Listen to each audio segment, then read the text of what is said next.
Todos los presentes. Amén. Vamos a dar inicio a esta clase.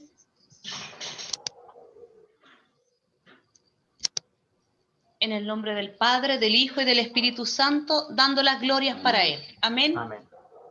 Gloria a Dios, gloria a Dios, gloria a Dios para para siempre. Somos todos bienvenidos y, bueno, antes decíamos somos todos bienvenidos a la casa del Señor, pero hoy la casa del Señor es nuestro templo y estos medios igual, así que somos todos bienvenidos para servir al Dios grande y maravilloso. Voy a compartir con ustedes la palabra del Señor bien resumida en Juan capítulo 15, versículo 16.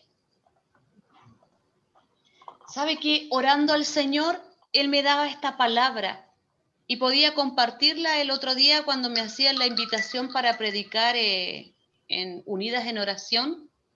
Y la voy a compartir con ustedes también porque estoy honrado, privilegiado de poder estar en este curso, porque aquí no hay casualidades, todo hay un propósito para nuestras vidas con el Señor.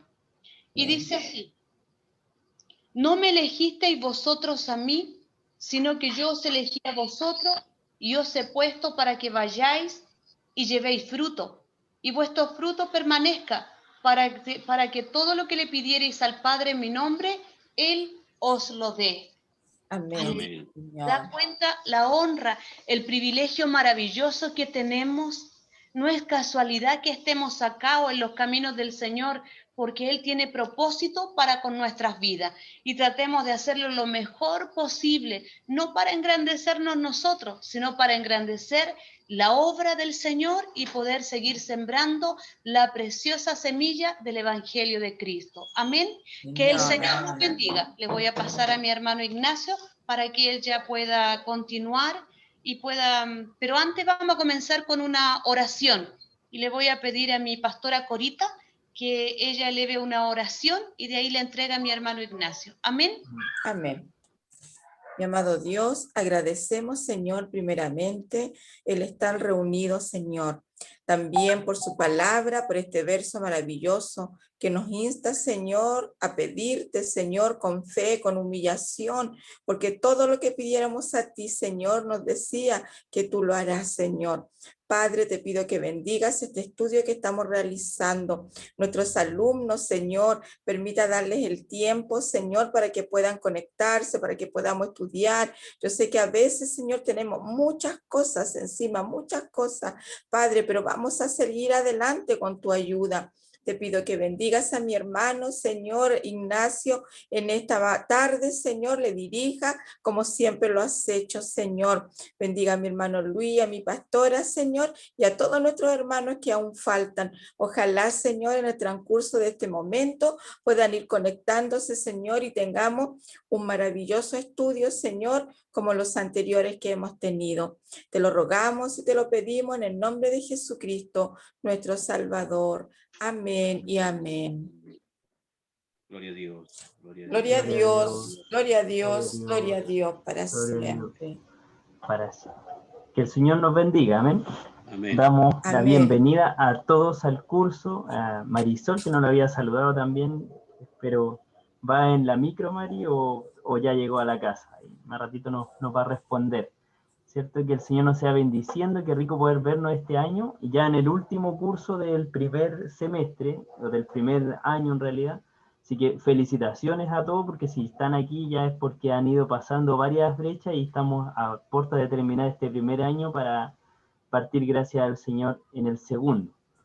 Así que en este día nos toca el libro de evangelismo, ¿ya? Libro de evangelismo, yo creo que ya todos lo tenían, este que tengo acá, ¿cierto? Nuestro libro de evangelismo. Espero que en las vacaciones lo hayan sacado, desempolvado un poco y que hoy día ya estemos un poco más a caballo. Y daba gracias al Señor también porque Él nos va guiando y nos va mostrando. El verso que leía nuestra pastora va muy de la mano con lo que hoy día también vamos a recibir, ¿ya? Así que el Señor va confirmando también a través de su palabra, y que no lo elegimos Amén. nosotros, sino que Él nos llamó para que diéramos fruto, y en esto va mucho el evangelismo, en el fruto que damos como cristianos y cómo empezamos a trabajar. ¿Ya? Así que partimos con el libro de evangelismo. La agenda para el libro de hoy es el libro como tal. Este libro tiene 10 unidades y aparte tiene 2 apéndices, o 2 anexos, información adicional que tiene hacia el final. Pero hoy día nos vamos a hacer los primeros 10 unidades, o las que alcancemos en realidad, porque traté de resumir lo más posible el libro, de condensarlo, pero usted sabe que un libro de 80 páginas es difícil condensarlo al tiempo que tenemos. Así que de ahí partimos con la introducción. Ser testigo de Cristo es una tarea para todo aquel que ha recibido a Cristo en su corazón, en su responsabilidad. No se trata de un don, sino de un deber. ¿Ya? Los dones son funciones vocacionales especiales que Dios espera que ejerzan ciertos cristianos y difieren de un cristiano a otro. Los deberes son las funciones diarias, naturales, que todos los cristianos debemos realizar. Por eso hemos titulado, dice, este libro de evangelización, El latir del corazón de Dios, porque creemos que el corazón de Dios palpita continuamente de la siguiente manera: para que todos se salven, y el corazón se expande, y ninguno se pierda, donde se contrae, ¿cierto? De acuerdo a su eterna y maravillosa voluntad expresada en su palabra, la cual expone a ustedes los siguientes textos, y ahí elegí uno de ellos para dejarlo ahí, que es 2 de Pedro 3:9. El Señor no retarda su promesa, según algunos la tienen por tardanza, sino que es paciente para con nosotros, no queriendo que ninguno perezca, sino que todos procedan al arrepentimiento. Amén. Y esta parte de evangelismo va a eso, a producir arrepentimiento o acercar el evangelio a las personas. Y pasamos ya a la unidad número 1, que se llama definición de evangelización. También para esta clase tenemos la bendición de que ya se les fue enviada la prueba, así que no sé si alguno ya la vio en su WhatsApp, ¿cierto? Ya la tenían, la enviaron como documento y también después yo la envié como imagen, así que si gustan pueden leer la pregunta y ver qué va respondiendo a su pregunta todo esto. La definición del evangelismo. Evangelismo viene de evangelium, que es del griego, ya desde ahí parte como la palabra evangelismo, de evangelium, que significa dar buenas nuevas o buenas noticias, ¿ya? Y de ahí viene el evangelismo, o sea, de expresar estas buenas noticias. La iglesia es una comunidad de personas con un llamado interior, un llamado a ser de Cristo y a servirle en una fructífera obediencia. Y para ellos también una comunidad de personas con un sentido de misión. Somos llamados para realizar una misión específica y concreta dentro del mundo. Anunciar las buenas nuevas, ¿ya? Esa es nuestra principal misión con la que estamos trabajando, y dar las buenas nuevas viene de la palabra evangelium, que traducido es evangelismo o evangelización. En términos generales, significa que Jesucristo, su Hijo, Dios ha intervenido en el mundo para la salvación del hombre y el establecimiento de su reino. Damos la bienvenida también a nuestra hermana Marta. Aquí acabamos de partir ya, unidad 1, definición de evangelización. Por lo tanto, la evangelización es la comunicación por palabras y hechos. ¿Ya? El mensaje de Dios contenido en la Biblia y de todo aquello que anuncie o despierte la atención sobre el hecho de las buenas nuevas de redención que Dios nos ofrece en Cristo, su Hijo. Toda su obra se efectúa en un cristiano cuando la realiza en obediencia a Cristo, testificando de su fe en Él. Es una tarea evangelizadora. Y aquí podemos rescatar 2 cosas muy importantes de esta primera PPT, que el evangelismo es la comunicación por palabras y por hechos o obras, ¿ya? Entonces nosotros con nuestros hechos y nuestra vida también estamos evangelizando y predicando. Es más, dice que, bueno, y aquí dichos muy comunes, que nuestros hechos hablan más que las palabras, ¿cierto? Sí. ¿Cierto? Entonces, y aquí radica mucho esto. Nuestros vecinos, por ejemplo, no van a confiar en un Dios al cual nosotros como cristianos no lo representamos. Entonces podemos hablar todo el día y predicar todo lo que queramos, pero si nuestros hechos no van acorde a nuestras palabras, vienen a ser palabras que retumban nomás, palabras que pasan. Entonces, esta es muy importante, la comunicación por palabras y por hechos a través de la palabra del Señor. Las definiciones del Evangelio, encontramos 3 tipos de definiciones dentro de este capítulo. En primer lugar, presentamos la definición de Jorge León de su libro La comunicación del Evangelio en el mundo actual. Según este teólogo, la evangelización es el proceso mediante el cual la palabra de Jesucristo se va encarnando en el creyente. Y menciona que dicho proceso consta de 2 fases, una que va dirigida al logro del inicio del proceso y la otra que se encamina hacia la continuación de este hasta la culminación. ¿Qué significa esto? Que la evangelización, como la nombra esta persona, es un proceso que va avanzando. Y este proceso lo divide en 2. Uno, que es el inicio del proceso, y otro, cómo Dios se va encarnando en esta persona. Y esto es muy importante porque radica de que nosotros no debemos solamente evangelizar a aquellos que no conocen a Cristo, sino que este proceso sigue y cuando ellos entran a la iglesia o al templo, ellos deben seguir siendo evangelizados, porque la palabra de Dios se debe seguir encarnando en estas personas. Esto significa que la evangelización no es un proceso únicamente de que la persona acepta a Cristo y se acabó. No, es un proceso que después de esto continúa, ¿ya? La otra definición de Orlando Costas, en su libro Hacia una teología de la evangelización, donde nos expone, evangelización es la tarea de confrontar al hombre y a la mujer con el evangelio, con el fin de que puedan disfrutar de la plenitud.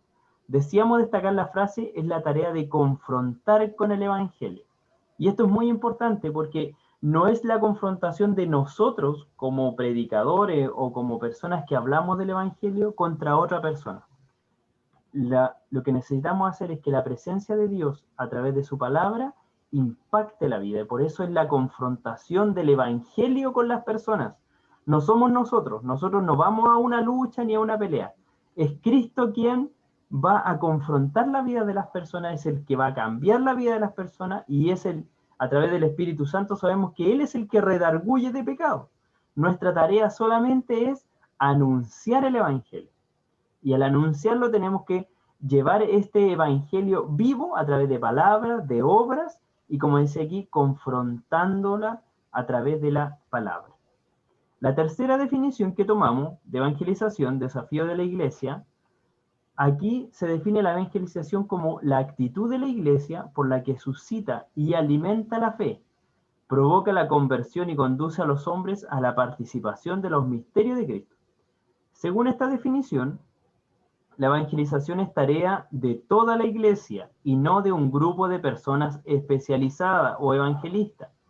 O como muchas veces en nuestra iglesia decimos ya no, los voluntarios, los ciclistas, ellos tienen la tarea de predicar o de evangelizar. No, es una tarea de todos, es una tarea transversal a la iglesia. Lo otro que se puede decir es que debemos estar conscientes que no toda la actividad de la iglesia es evangelización, sino aquella que lleva al ser humano a encontrarse con Cristo para que éste responda por intermedio de su fe. Y esa respuesta se transforma en un quehacer de nuestras vidas. Entonces esto también impulsa a que las iglesias tengan sus programas o sus actividades relacionadas con la evangelización. ¿Y a qué se llama esto? A que los humanos puedan encontrarse con Cristo. Si nuestros servicios apuntan a que la hermandad se pueda encontrar con Cristo, abre espacio a que ellos puedan encontrarse con Cristo, entonces nuestro culto es un culto de evangelización, o permite esta tarea de la evangelización. Entonces, estas 3 definiciones nos abren un poco más el espectro, que no solamente es cuando alguien llega o se congrega, sino que el evangelismo sigue. También vemos que no somos nosotros los que nos confrontamos, sino que es la palabra de Dios, y vemos que es una tarea también de toda la iglesia y de todas las actividades que realizamos dentro de la iglesia. ¿Sí? Entonces, en la primera pregunta dice, de acuerdo a lo aprendido, exponga lo que para usted es la mejor definición de la evangelización. Esa es la primera pregunta de esta tarea que tenemos hoy día. Entonces, en base a eso, Daniela Ñanco, ¿cómo nombraría usted, aquí dice, de acuerdo a lo aprendido, exponga lo que para usted es la mejor definición de evangelización? Sabemos que Y aquí es importante, no hay una única respuesta, hay varias. Entonces, para ti, Dani, ¿qué sería como la mejor definición de evangelización?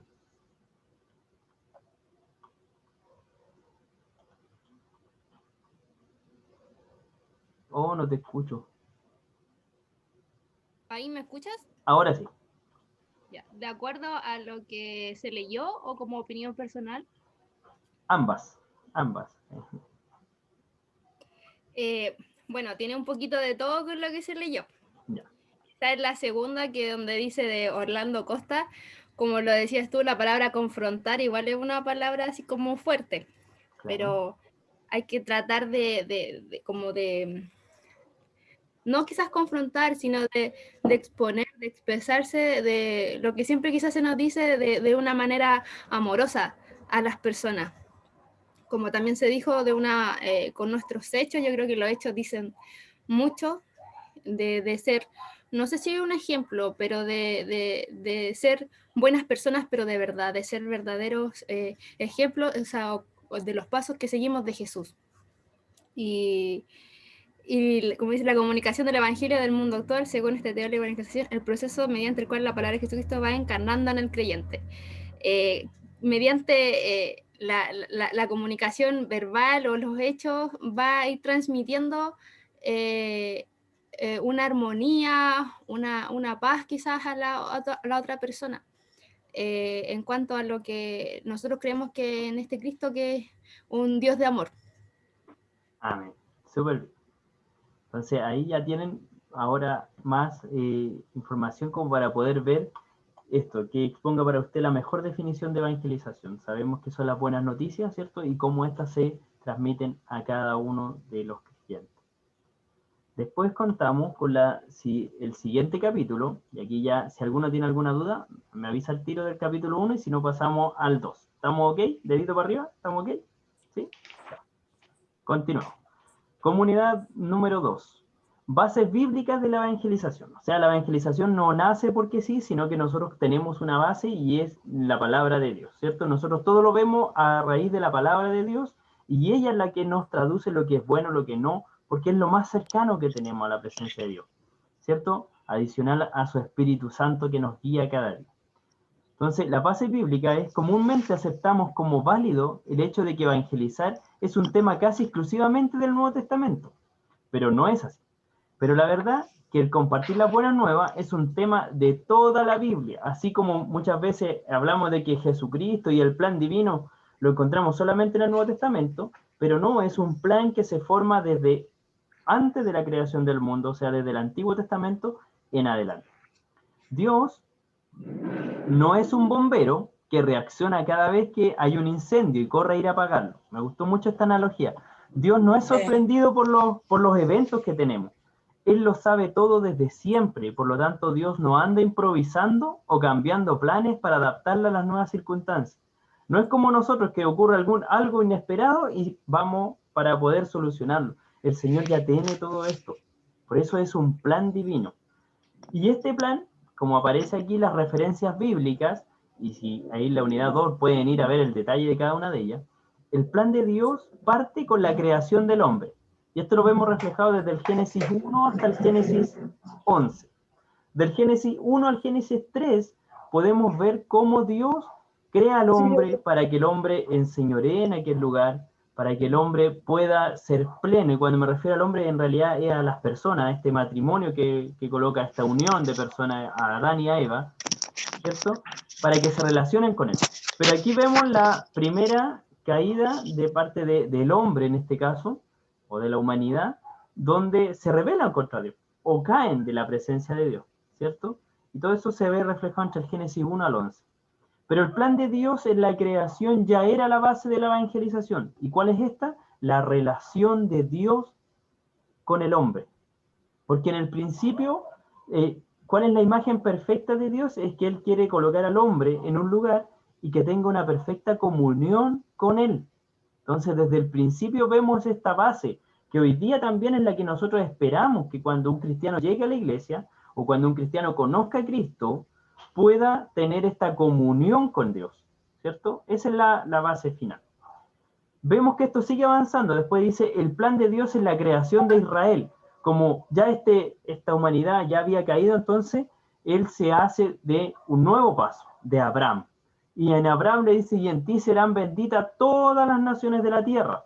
Y así parte un nuevo proceso donde Dios, su nuevo plan, o esta nueva parte del plan, es con la creación de Israel, un pueblo elegido, apartado, para que también conozcan de Él.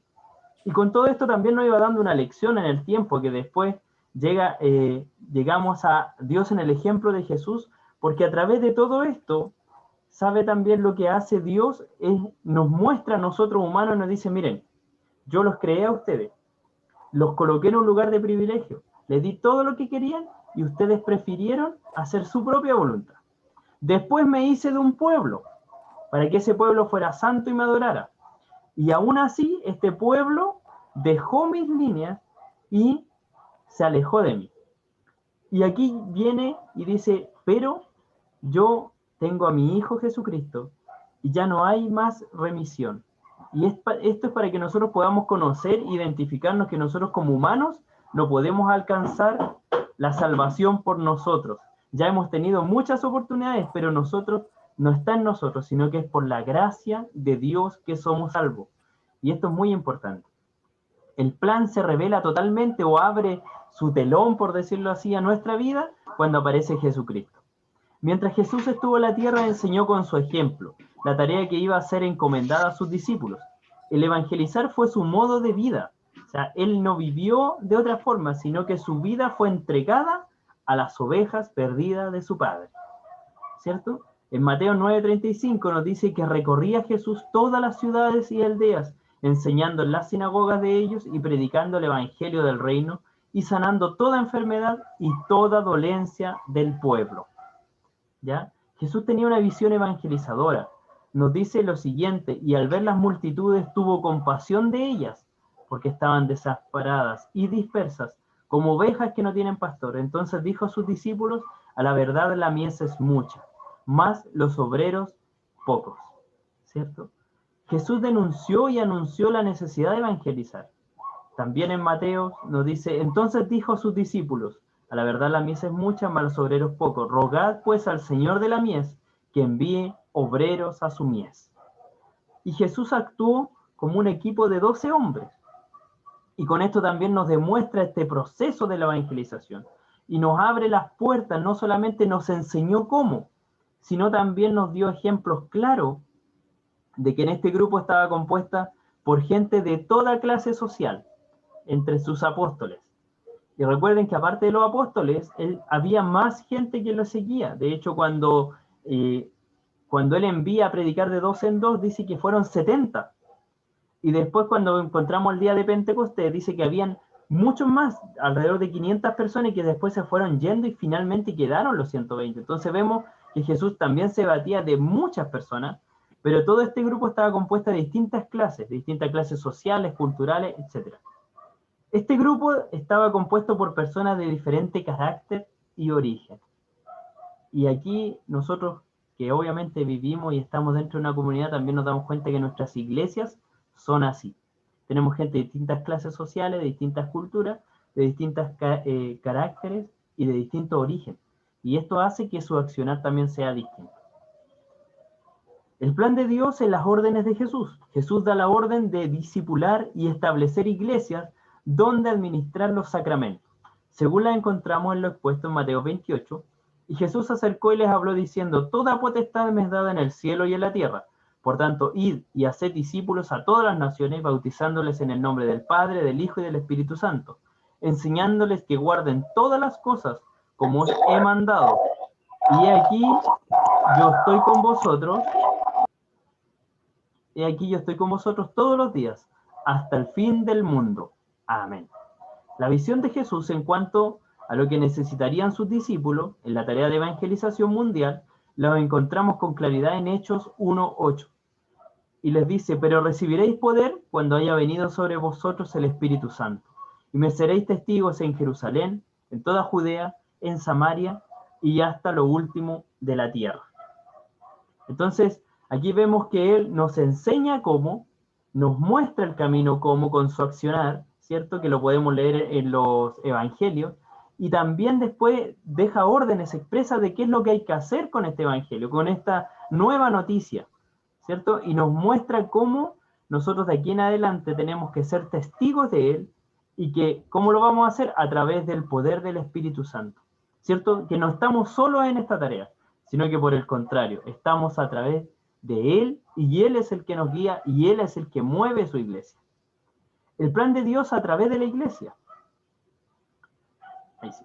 La iglesia nació evangelizando. Los discípulos de Jesucristo estuvieron dedicados a la oración por un breve tiempo, unos 10 días, para cumplir su mandato de esperar el Espíritu Santo que les diera el poder para ir y predicar hasta lo último de la tierra.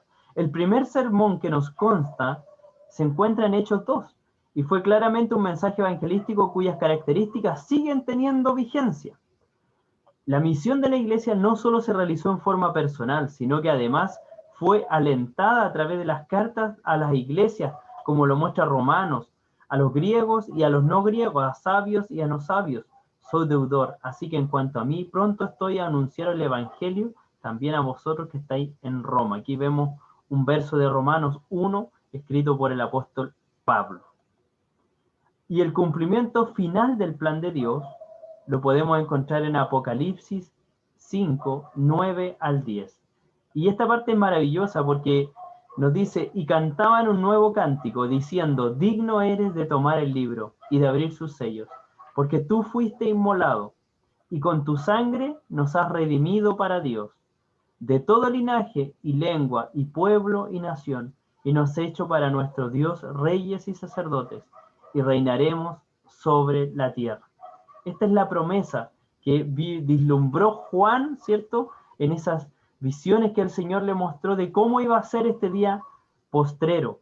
Y aquí podemos encontrar varias cosas dentro de que dice de todo linaje, lengua, pueblo y nación. Entonces, aquí vemos cómo el Evangelio ya se expande y ya no es algo únicamente de un pueblo, de una lengua o de un linaje, sino que aquí nos abre a todos nosotros esta maravillosa gracia. Y aquí coloqué algo que dice, el plan de Dios ha sido maravilloso, y para nosotros es un privilegio el ser parte de él. Sabe que hace unos días, y quiero compartirle esto muy cortito, conversaba con un primo que él fue a Marruecos. Él fue a Francia, a España, a una misión, pero como una entrada a misiones, como para que fuera a conocer el campo misionero. Y decía que cuando estaban allá y conversaban, el misionero que estaba allá le dijo, ¿sabes qué? Dios no nos necesita para hacer su obra. Él no nos necesita a nosotros, pero para nosotros es un privilegio de que Él nos haya considerado para estar dentro del plan. ¿Y sabe por qué lo decía? Porque ellos, los musulmanes o aquellos más radicales, ellos toman la Biblia y la ocupan en sus baños para limpiarse del excremento, porque es tan poco y como para denotar su grandeza delante del Evangelio, ocupan esto. Y dice que uno de ellos, un musulmán radical, un día estando en el baño, en esa situación, se iba obviamente a limpiar y lee un verso bíblico. Y dice, y él cuenta su testimonio, que al leer este verso bíblico dijo, ¿sabes qué? Esto Alá no me lo entrega. Esta salvación es de Dios. Y ese hombre se convirtió a través de ese verso bíblico. Y me contaba que, por ejemplo, habían otros musulmanes muy radicales que a los 5 años tuvieron un sueño, a los 10 otro sueño, a los 15, y por ejemplo tenían 20 años y llegan a un café normal, hermanos, para servirse, y dice que aparece un joven y le dice, ¿sabes qué? Soñé contigo, y hace años he tenido una visión y sé que hoy día tú tienes que orar por mí y algo va a pasar. Y es porque Dios se había revelado de distintas formas. Y dice, Adrián, le decían, no tenemos que hacer nada, nosotros solo nos disponemos las manos de Dios. Y dice que oraban por él y esta persona se convirtió. ¿Podemos negar que esta obra es de Dios acaso? ¿Podemos negar de que somos parte de algo más grande y maravilloso? Y aquí es cuando podemos comprender lo pequeñito que somos y el privilegio que tenemos de ser parte de la obra evangelizadora de Dios. Muchas veces no queremos ser parte, pero Dios no nos necesita. Es un privilegio y una honra que Él nos entregue esto y que nosotros muchas veces desechamos o no entendemos, pero que hoy día conozcamos que este plan viene plasmado en toda la palabra de Dios y que está desde el principio de la creación para nosotros. Eso sería la unidad 2 o el capítulo 2. La pregunta del capítulo 2 dice, no sé si se ve bien, ahí agrandé lo más que pude, ahí está. Esa es la del capítulo 2. Dice, en la unidad bases bíblicas de la evangelización, o sea, cómo en la palabra de Dios aparece este plan, descubrimos que Dios siempre ha actuado de acuerdo a su plan eterno. ¿Cree usted que como cristianos tenemos la misma visión divina? ¿Y nuestro gran norte es la salvación de la mayor cantidad de almas? Fundamente. Por supuesto, esta es una pregunta personal, ¿cierto? Pero mi hermano Luis, ¿usted nos podría compartir qué cree usted que como cristianos tenemos esta misma visión? ¿Que nuestro gran norte es la salvación de la mayor cantidad de almas? Debería ser el norte de cada uno de nosotros. Desde el momento que nosotros aceptamos al Señor, debemos tener lo que dice el Señor, ir y predicar el Evangelio a toda criatura. Y en ese conjunto de criaturas estábamos nosotros porque un día escuchamos la palabra. Esa palabra que ahora nosotros anunciamos a los nuestros, a los de nuestro trabajo, y esa visión, y eso es lo que dice ahí, debemos tenerlo nosotros siempre en el corazón, de tratar de que la palabra llegue, no nosotros, no nuestra fuerza, no nuestro poder, ni nuestra buena dicción de palabra, sino por la gracia del Señor. Que el Señor, al momento que nosotros nos recibimos, nos da ese norte de anunciar su palabra, de que muchos más escuchen esta palabra que es verdadera, cierta, que transforma, que cambia y que levanta también al caído. Amén. Exactamente. Entonces, que este siempre sea nuestro gran norte. Y aquí cada uno de nosotros tenemos que responder esta pregunta y que a lo mejor en algún minuto se nos extravió el norte, pero el Señor hoy día nos está recordando cuán importante es esto. Y que, como decía nuestro hermano Luis, una vez fuimos nosotros alcanzados por esta misericordia, ¿cierto? Unidad número 3, o la clase 3, dice bases teológicas de la evangelización. Cuando vemos bases teológicas, aquí por lo menos hacen una revisión del libro de Jonás y nos muestran más o menos cómo, y se hace un paralelo muy cercano a lo que hoy día tenemos en nuestra vida. Entonces, el libro de Jonás es un libro misionero por excelencia. No solo del Antiguo Testamento, sino que muchas de sus reflexiones nos sirven a la iglesia de hoy en su tarea de evangelización. Allí se nos habla acerca de un Dios que desea ser conocido por todos. Recuerden que teníamos a Jonás, ¿cierto? Elegido del pueblo de Israel y todo, pero aquí lo mandan a predicar a Nínive, ¿cierto? Donde otra ciudad, de otro tipo de personas. Entonces aquí vemos a un Dios que se quiere hacer conocido en otra localidad, en un pueblo que no era su pueblo inmediatamente, pero aquí vamos a ver este desenlace de esta vida de Jonás. Y su deseo de salvar encuentra con que el mayor impedimento es su escogido en esta tarea, Jonás, el profeta de Dios. ¿Se da cuenta que aquí el problema no es el mensaje? El problema no es el amor de Dios, el problema es el mensajero, ¿cierto? Entonces, se trata de la resistencia del profeta a cumplir con el mandato divino de predicar fuera de Israel, en Nínive, la lejana capital del imperio asirio. Anunciar allí a sus habitantes que el término de 40 días la ciudad sería destruida. Nínive era una ciudad de 1280 kilómetros de distancia desde Jerusalén. Fue la capital del imperio asirio. Por lo tanto, por eso aquí también se denota cuál era la dificultad de Jonás. En su esplendor, recordemos que el imperio asirio dominó todo el Medio Oriente entre los años 880 y 612 a.C. Los ninivitas eran ampliamente reconocidos por su crueldad con los pueblos vecinos.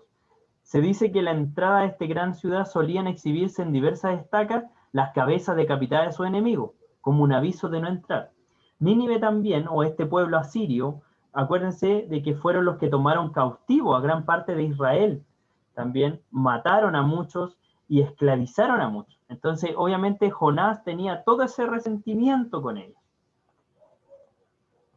¿Qué encontramos en los capítulos? Y aquí hice un breve resumen. Usted en el libro le va a salir el capítulo 1, el 2, el 3 y el 4. Yo traté de resumirlos todo esto a estas líneas que dice, encontramos dentro de todo este libro un hombre con un encargo o una misión o un ministerio, la desobediencia que trae nefastas consecuencias sobre este hombre. Finalmente este capítulo nos habla de que Dios se apiada del inocente cuando vuelven sus ojos a él y prepara un castigo a los desobedientes. Aquí recuérdense que Jonás se embarca en un bote o en un barco, después hay una gran tempestad donde a la suerte sale echado porque más encima él se estaba escondiendo de la presencia de Dios, ¿cierto? Y a la suerte es echada y lo echan nuevamente al mar, donde es, dice, absorbido por un gran pez y botado cerca de Nínive. Un Dios que responde al clamor sincero de su hijo. Dice que en el vientre del pez este hombre clamó a Dios y Dios oyó su clamor. Un hombre que no tiene un mensaje propio, sino que es solo un portador del mensaje de Dios que desea entregar. Dios le había dado un mensaje a este hombre, que este hombre por sí mismo no quería darlo. Como en la embarcación el pueblo reaccionó positivamente al anuncio de la palabra divina y Nínive comienza a vivir un real avivamiento. Tuvo un cambio de conducta, el despertar de la vida de Dios en el ser humano. Este pueblo, acuérdense que cuando este hombre empezó a predicar, se arrepintieron, tomaron su vida, hicieron silicio, que se supone que ellos se colocaban cenizas, ¿cierto? En una moción de que ellos estaban preocupados o que no iban a hacer más las atrocidades que habían realizado, como un acto de estar delante de la presencia de Dios. Y este pueblo se arrepintió. Un hombre que prefiere la muerte antes de la conversión de aquellos que considera sus enemigos. Y encontramos a un hombre capaz de sentir misericordia por una calabaza o por algo mucho menor que por un ser humano, pero con el corazón duro para con las multitudes que se pierden sin esperanza. Entonces vemos cómo aquí hay una confrontación entre el amor de Dios dirigido hacia un pueblo y la dureza del corazón de un mensajero. Y esto a lo mejor nosotros lo podemos encontrar exagerado, pero muchas veces nosotros somos este Jonás. Y aquí el Señor nos confronta a través de su palabra, ¿cierto? Y nos encarna, como decía al principio, hoy día el Señor nos está evangelizando a nosotros. Y nos reencarna a su palabra y decirnos cuántas veces has sido como Jonás. Cuántas veces te has quedado callado porque a lo mejor la persona no era digna, según nosotros, del Evangelio. ¿Y quiénes somos nosotros para decir quién es digno? Dios y la evangelización. Solo Dios puede salvar a los hombres de sus pecados. Y Él solo puede darnos la gracia de la fe salvadora. La salvación solo es posible porque existe un Dios que está dispuesto a salvar. ¿Ya? No es por el mensajero, es por la misericordia de Dios.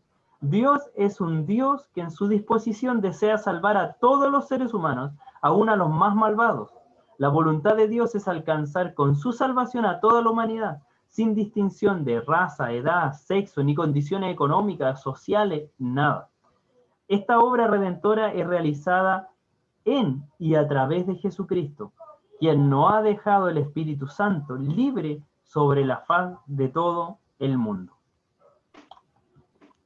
El mensajero, aquí a la luz de la experiencia de Jonás. ¿Qué pasa con el mensajero? La Biblia es muy clara en dejarnos testimonios en donde la mediación humana entorpece claramente la misión y la voluntad de Dios, ¿cierto?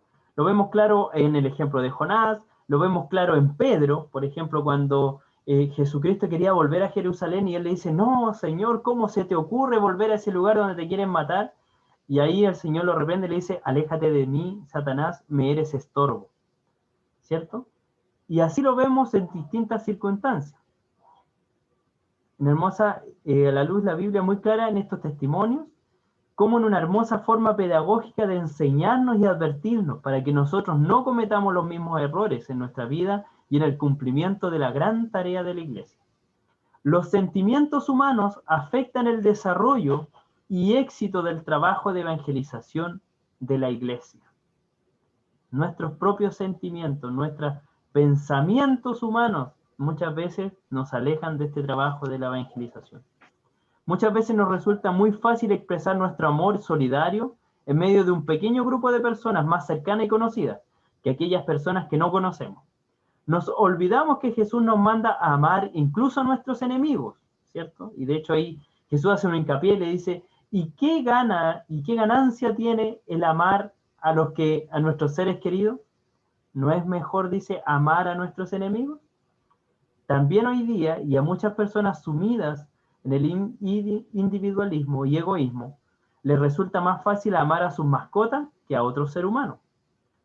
No nos corresponde a nosotros enjuiciar a la sociedad, solo anunciar la salvación en Cristo, para que todo aquel que en Él crea y se arrepienta de sus pecados acceda a la salvación.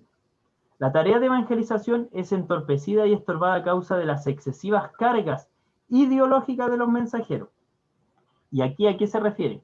Que muchas veces nuestra cultura, nuestras ideologías, nuestros pensamientos nos hacen que la tarea de Dios sea entorpecida. Por ejemplo, hace muchos años era tabú, por ejemplo, el pueblo gay o LGTBI, etcétera, y se consideraba como aberración delante de Dios y simplemente no se les predicaba el evangelio por sus condiciones sexuales, ¿cierto? Y aquí el Señor nos hace que no debemos tener excepción de personas. Si en algún día tenemos una conversación con estas personas, él también necesita o ella necesita conocer que hay un Cristo que le ama. Porque Dios ama al pecador, aborrece nuestras condiciones, aborrece lo que somos, lo que hacemos, pero Él por sobre todo desea que todos nos salvemos. Y hay grandes testimonios de personas que se le expresó de una forma amorosa al Señor y pudieron alcanzar a Dios y que incluso sus vidas fueron cambiadas. Entonces, no somos nosotros los que hacemos el cambio, no somos nosotros los que hacemos que una persona pueda acceder a la salvación, sino que es Dios revelándose a ellos. Y por último, encontramos que la Iglesia y la importancia de la reflexión teológica sobre su vocación evangelizadora. Cuando hablamos de reflexión teológica es el pensamiento de este acercamiento hacia Dios. No es fácil concebir la acción salvífica o de salvación de Dios abierta a toda la humanidad. Concebir a un Dios ecuménico, que ecuménico significa que quiere a todas las razas, a todos, que ama más allá de las fronteras de nuestra iglesia, sin más condición que el arrepentimiento, para que el ser humano pueda alcanzar su salvación. Sin embargo, a pesar de que la voluntad de Dios está dispuesta sin condiciones, ella está mediada por la acción misionera del ser humano. O sea que, de una u otra forma, nosotros podemos ser o la piedra de tope o podemos ser un río de bendición para una sociedad. El que aunque arrepentido y convertido sigue siendo humano, finito, frágil, limitado en su concepción de Dios. Pero si esos pueblos se convirtieren de su maldad contra la cual hablé, yo me arrepentiré del mal que había pensado hacerles, le dijo Dios a Jeremías en Jeremías 18:8.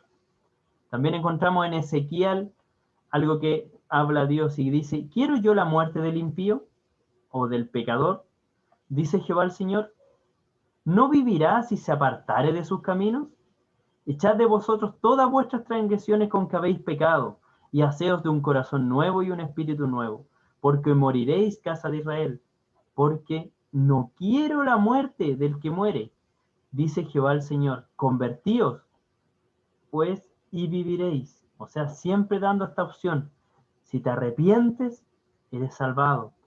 Si alcanzas y cambias tu forma de ser, eres salvado. Si te vuelves de tu pecado, te vuelves de tus transgresiones, y así el Señor le hablaba a su pueblo, y hoy día también habla a nuestra sociedad.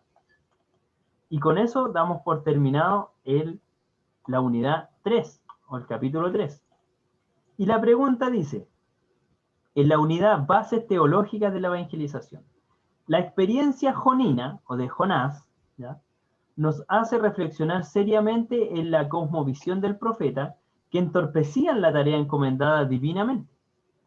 ¿Cree usted que se hace necesaria en la Iglesia una profunda reflexión teológica sobre su vocación evangelizadora en el presente tiempo?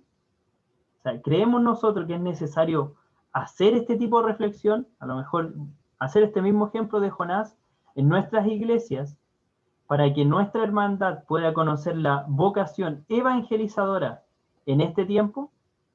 lo creemos necesario, y ahí obviamente fundamental. Entonces, mi hermana Pinochet, si nos puede usted comentar, ¿qué cree usted que hace necesaria?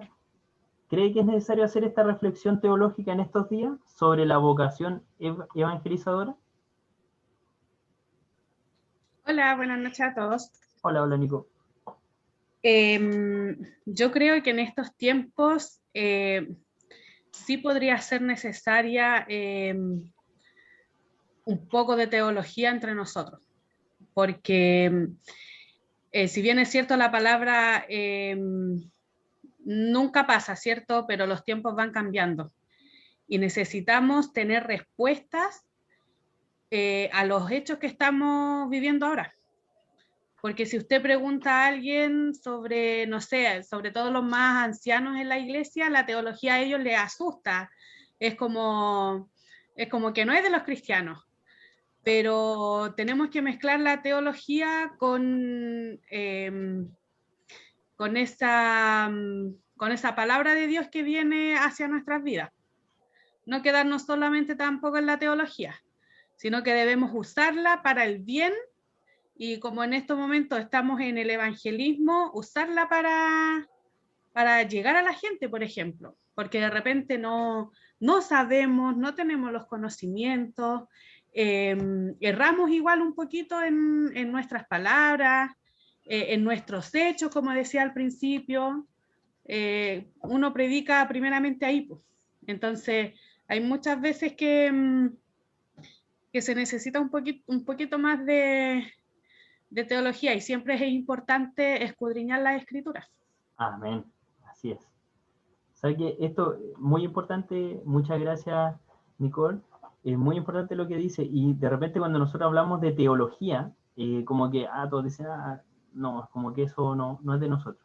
Pero la teología como palabra, teo es Dios, y logía es estudio, o la ciencia. Entonces, en realidad muchas veces a lo mejor estas palabras han generado una distancia, pero cuando nosotros alabamos al Señor, estamos en el templo, por ejemplo, y cantamos una alabanza, estamos haciendo teología.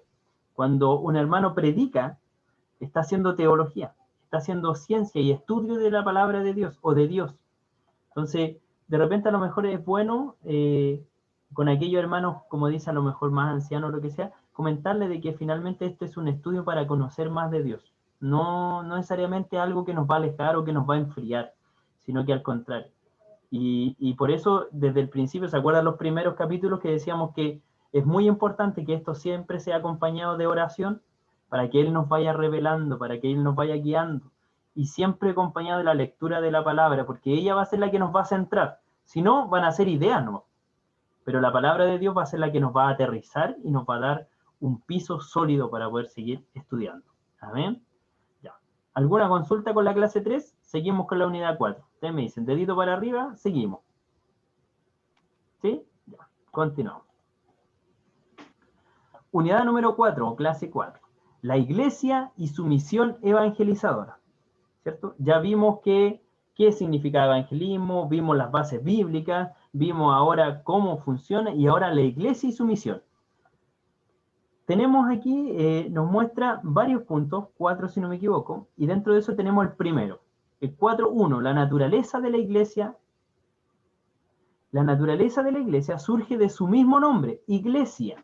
¿Ya? Cuando nosotros decimos vamos a hacer iglesia, en realidad este término aparece 114 veces en el Nuevo Testamento y se deriva del latín ecclesia, y del sustantivo compuesto por el griego que se llama ecclesia o eclesiar. Se construye en una preposición de ek, que significa afuera o hacia afuera, y del verbo kaleo, que se traduce yo llamo. Entonces, esto lo podríamos traducir como los llamados hacia afuera. La iglesia no son los llamados a encerrarse en las 4 paredes, son los llamados a salir afuera, a llamar a los que deben ser llamados.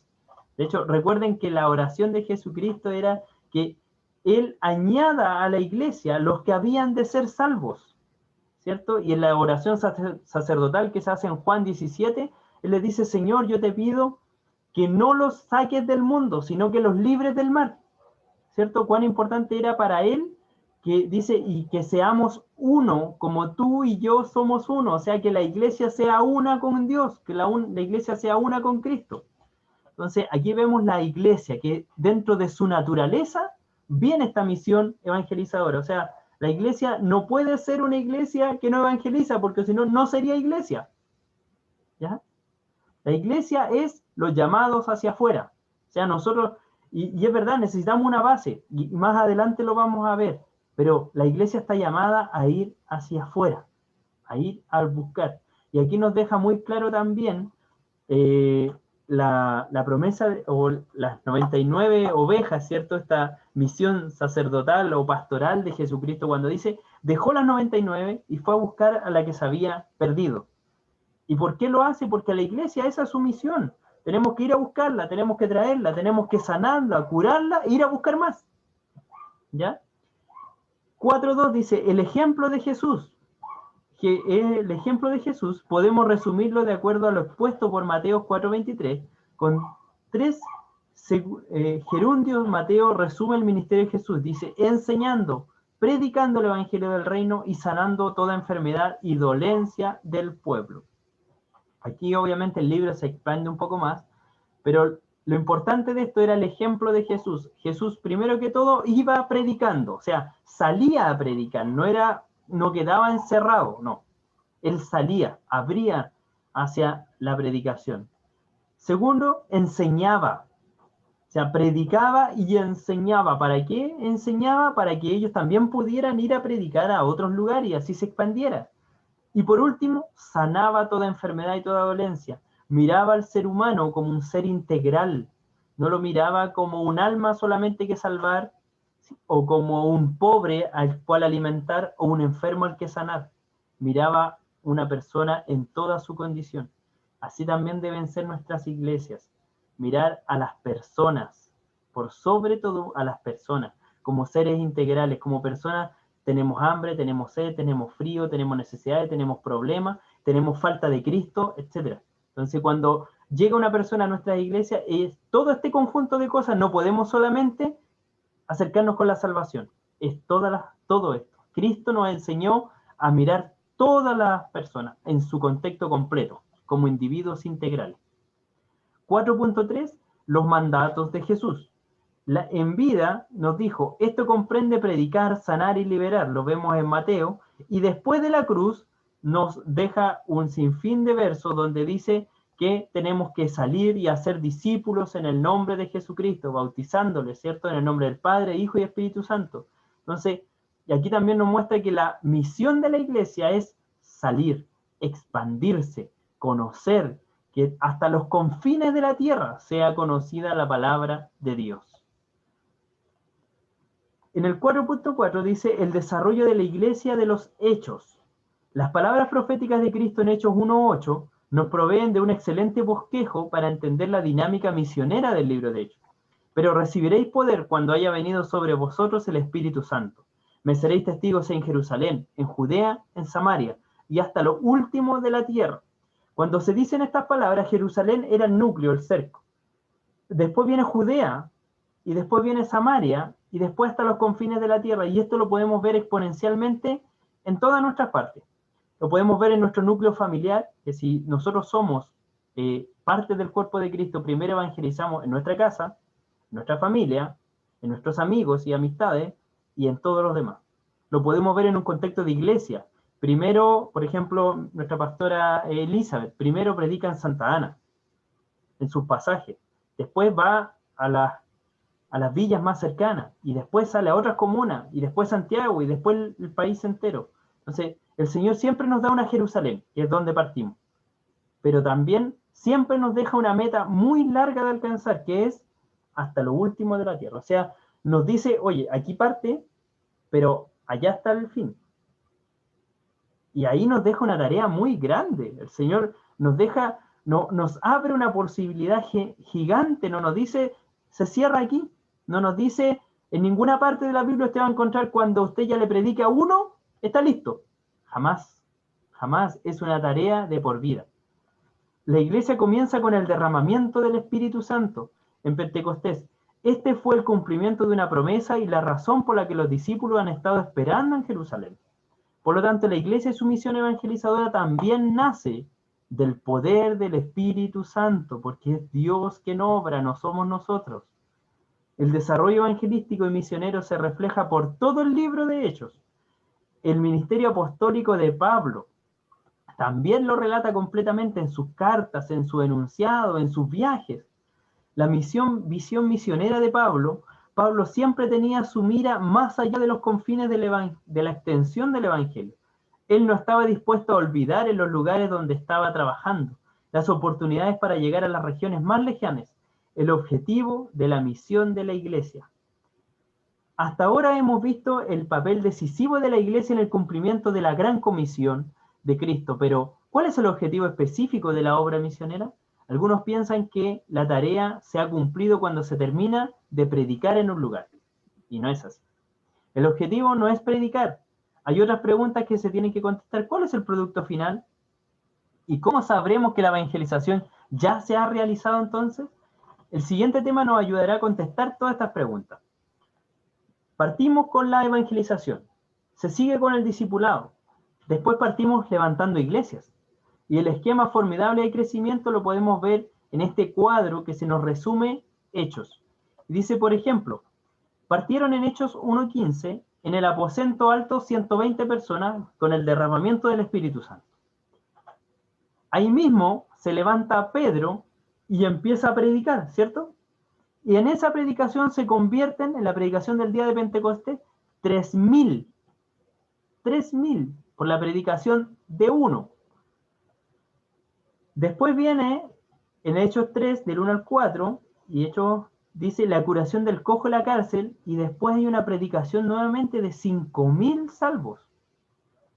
La adición de las multitudes aumentan en gran número. Después dice, si ustedes siguen leyendo, dice, y Dios añadía cada día a la iglesia a aquellos que habían de ser salvos.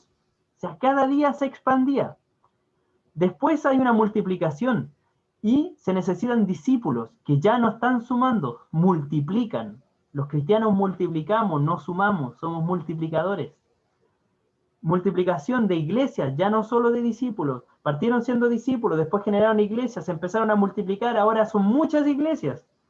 Y por último, vemos un crecimiento diario, la expansión del poder del Espíritu Santo. Y si queremos adentrarnos más, podemos ver los factores del crecimiento en la iglesia primitiva, y aquí los invito a leer sus libros, en la página 30 aproximadamente, donde dice todos los factores del crecimiento, y ahí dice que es la oración, la santidad, el Espíritu Santo, la búsqueda constante, la abnegación de ellos mismos, y podemos ver todos estos dotes, que si nosotros queremos que nuestra iglesia pueda ser como la iglesia primitiva, tenemos que volver a la raíz de esto: ayuno, oración, búsqueda, presencia del Espíritu Santo, palabra de Dios. Todas estas cosas nos van a dar éxito, y no nosotros, sino que la palabra de Dios en sí tiene éxito. ¿Por qué? Porque ya no vamos a ser nosotros con nuestra ideología, no vamos a ser como Jonás, sino que cuando el Espíritu Santo llega a nuestra vida podemos empezar a doblegarnos a Él, porque tenemos que vivir bajo la voluntad de Dios. Y para poder vivir bajo la voluntad de Dios tenemos que saber lo que Dios quiere de nosotros. Para saber eso, tenemos que tener un oído dispuesto y abierto al Espíritu Santo. Amén. Y con esto terminamos la unidad número 4. La unidad número 4 nos deja una pregunta. Dice, de acuerdo a la unidad y la iglesia y su misión evangelizadora, ¿cree usted que como iglesia estamos cumpliendo cabalmente con dicha misión?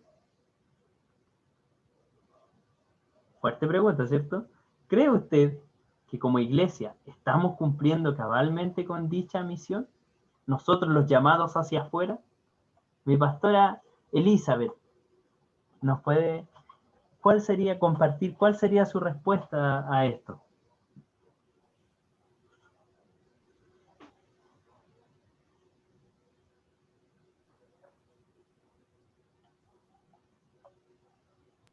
¿Me escuchan? Sí, la escuchamos bien. Ya. Es que tuve problemas con el audio del computador. Se escucha igual que al inicio. No, pero aquí la escuchamos súper bien. Ya. Bien. Yo creo que si estamos cumpliendo cabalmente con dicha misión. Bueno, en este año de pandemia hemos hecho todo lo posible. Yo creo de que es nuestro objetivo, es el objetivo de las personas que Dios ha puesto por delante de las iglesias en nuestro trabajo, aunque yo llevo muy poquito tiempo junto con mi esposo, llevamos recién 3 años, pero cuando iniciamos, cuando dimos nuestro objetivo a trabajar en nuestra iglesia, uno de los objetivos fue de poder cumplir cabalmente con la obra de Dios, ¿ya?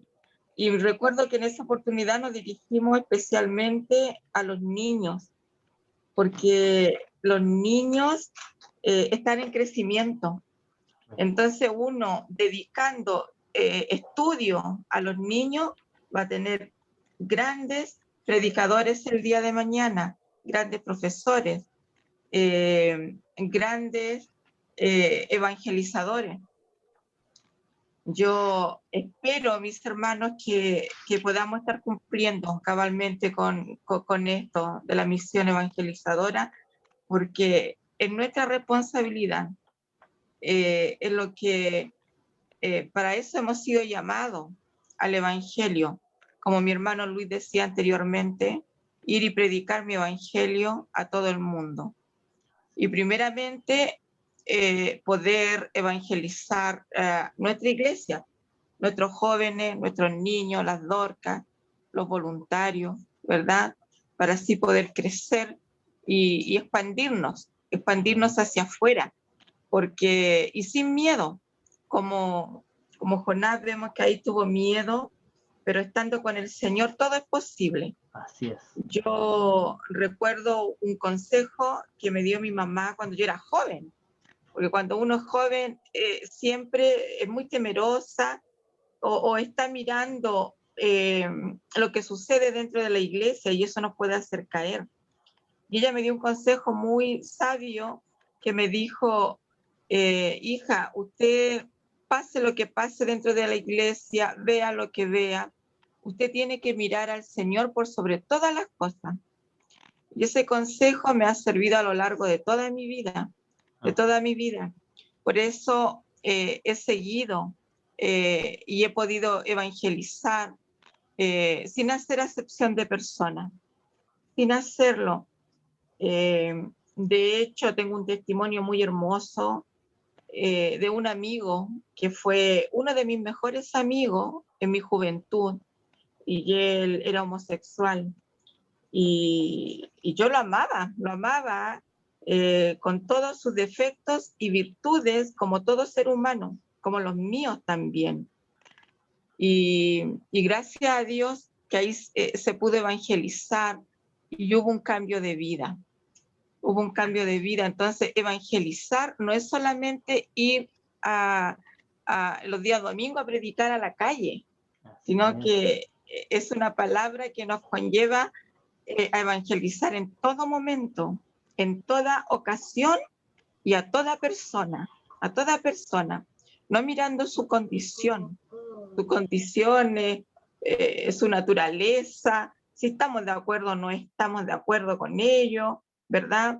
Yo creo que nosotros como cristianos tendríamos que comprender y tener el objetivo que decía mi hermano Andrés al inicio, de que la salvación la da Dios. Él da la salvación al ser humano y él cuando vino a dar su vida por nosotros, la dio por todo. Amén. Por todo, sin hacer acepción de personas. Entonces es maravilloso poder nosotros tener esta misión de evangelizar. Eso podría contestarle mi hermano Andrés. Amén, súper bien, súper bien. Sí, como les digo, todas estas preguntas son muy, muy personales, pero nos gusta ir pudiendo tomar de cada uno de ustedes, porque cada uno de ustedes tiene una respuesta y tiene un conocimiento muy importante. Entonces, cada cosa que vamos aprendiendo es muy importante que también la podamos ir exteriorizando. Eso nos ayuda también a aprender más y a poder aprender de nosotros mismos. Si estamos todos aquí aprendiendo. Entonces, la obra evangelizadora de nuestro Señor. De ahí pasamos a la pregunta número 5, o la unidad 5, que dice motivación, recursos y poder para la evangelización. Aquí ya tenemos tres distintas aristas, que uno es la motivación, los recursos y el poder de la evangelización. Dentro de la motivación o las motivaciones, lo primero que tenemos es que si alguien no está motivado, tenemos que decirle, bueno, si usted es un creyente, un cristiano convertido, ¿ya? Tiene que hacerlo porque sí nomás. ¿Y cómo? Puede decirle, ¿y por qué?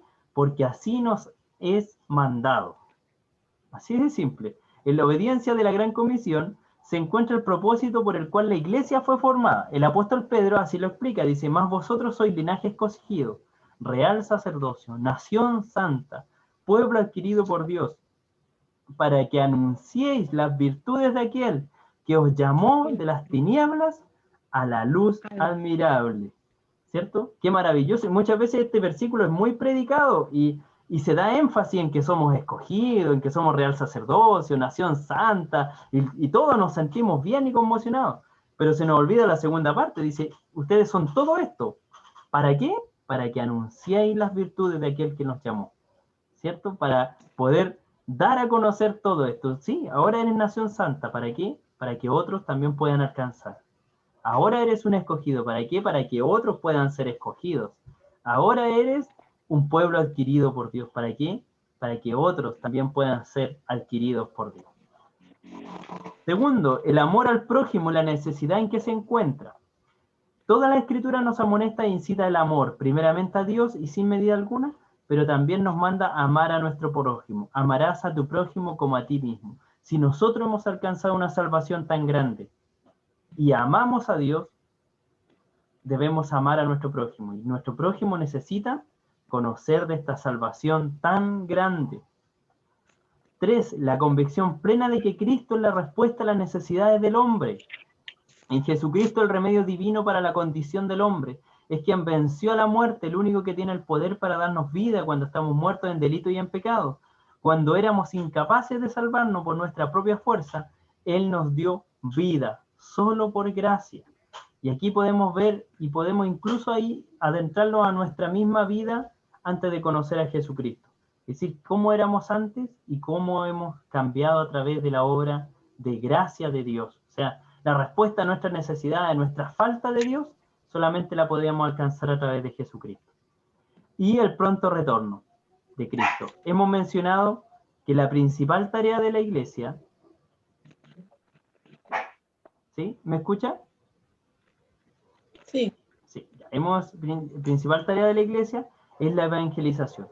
Y en esa labor debemos estar trabajando hasta que Él venga. Dice la Escritura, bienaventurado aquel siervo, el cual cuando venga su Señor, le halle haciendo así. ¿Cierto? No nos encuentre durmiendo. De hecho, cuando se hace la parábola de las vírgenes, ¿cierto?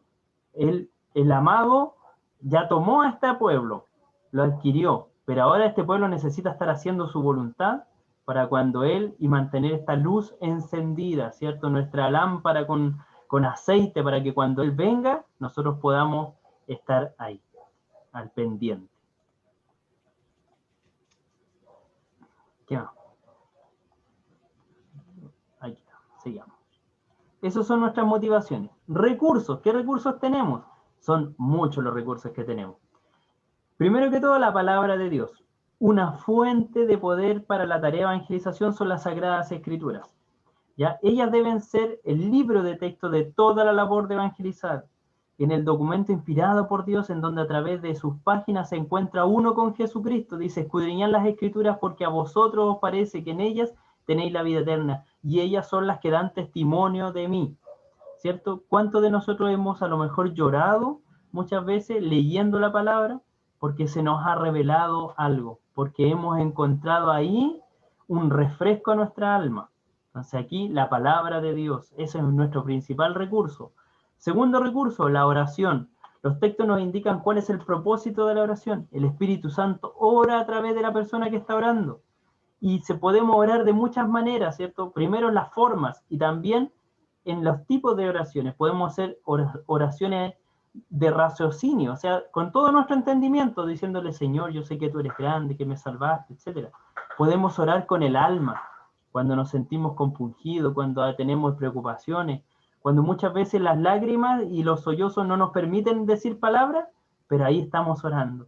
Y sobre todo podemos orar en el Espíritu, orar en el Espíritu de Dios. Estas oraciones son maravillosas, son niveles sobrehumanos que no podemos describir. Cuando Él es como que coloca palabras en nuestros labios. ¿Y sabe cuándo ocurre esto? Principalmente cuando oramos por otros.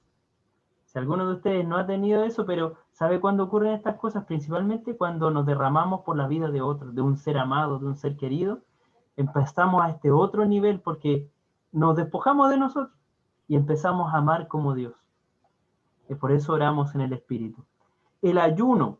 Aquí hay otro recurso y dentro del ayuno encontramos también un sinfín de ayuno y aquí los invito a ir al libro para poder ver el mayor detalle, pero el ayuno, tenemos el ayuno judío, tenemos el ayuno del Nuevo Testamento, tenemos ayuno de distintas formas. En una parte nos dice que no es la falta de alimentos, sino que es el romper cadenas, el hacer justicia, el velar por los pobres. Ese es el mejor ayuno. Entonces, tenemos el ayuno de diferentes y múltiples formas.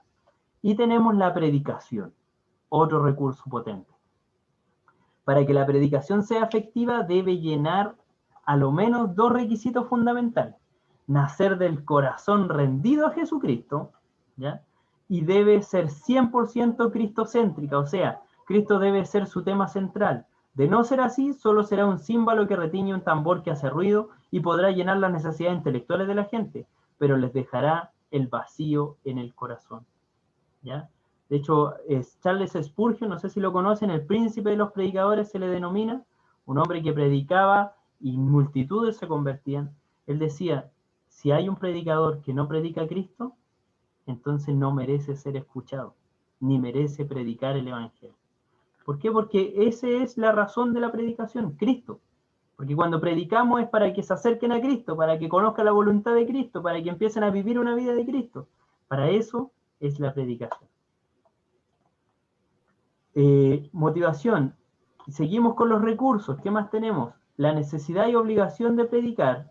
Dentro de la predicación, el apóstol Pablo sentía esta necesidad de predicar, ¿ya? No tengo por qué gloriarme porque es impuesta necesidad. Y ay de mí si no anunciar el Evangelio. Así se sentía este hombre. ¿Por qué? Porque había sido tanto amor derramado a su vida que él no podía quedarse callado de esto tan grande. Y por eso él decía, no me avergüenzo del Evangelio porque es poder y potencia de lo alto. La urgencia de la predicación en tiempo de Pablo. Algunos de los males de los tiempos apostólicos son los mismos de hoy. Por ejemplo, desigualdad de los derechos humanos, restricciones de la libertad, violencia, subversión, falta de inseguridad, torturas, tratos crueles, inhumanos, etc. Estos mismos males con los que él se acercaba predicando son los mismos que hoy día vivimos. A lo mejor han cambiado los años, todo lo que queramos, pero seguimos viendo los mismos males en nuestra sociedad. La urgencia de la predicación a la hora actual.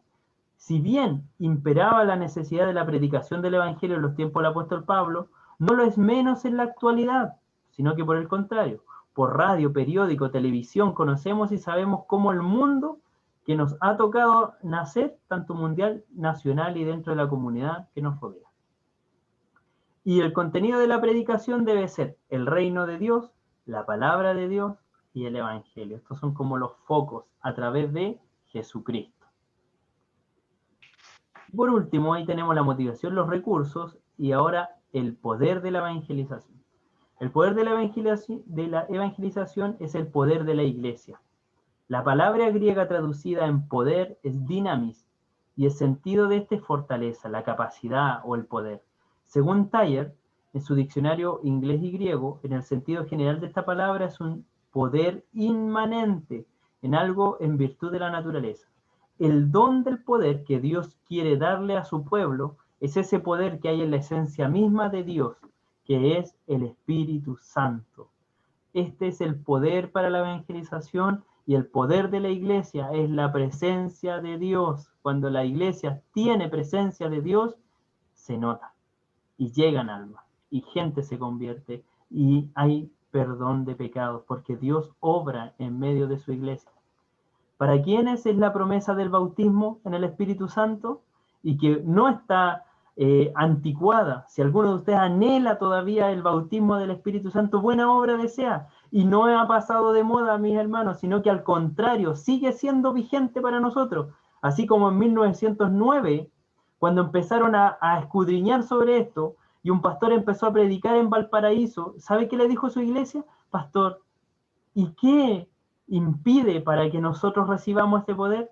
Y el pastor dijo, nada. Nada nos impide, solo nosotros mismos. Asimismo pasa hoy día. ¿Para quién es el poder del Espíritu Santo de Dios? Para todos los arrepentidos, para todos los que han sido perdonados por sus pecados, para los presentes, adultos y niños, para todos los que están lejos y para todos los llamados en cualquier lugar y cualquier tiempo. No hay un régimen, no hay algo que lo impida, al contrario. Él nos quiere dar. Parte de su obra de que Jesucristo haya ascendido al cielo, dijo, y es necesario que yo me vaya para que envíe otro consolador, quien los guiará. Él quería estar en medio de nosotros y hoy día lo hace a través de la presencia del Espíritu Santo, de Dios mismo. Y esto serían la motivación, los recursos y el poder de la evangelización. La pregunta número 5 dice, de acuerdo a la unidad, motivación, recursos y poder de la evangelización, considerando toda la unidad, ¿qué cree usted que debemos mejorar para que nuestra labor evangelizadora sea más eficaz? Mi hermana Marta, ¿usted nos podría comentar qué cree usted que debemos mejorar para que nuestra labor evangelizadora sea más eficaz?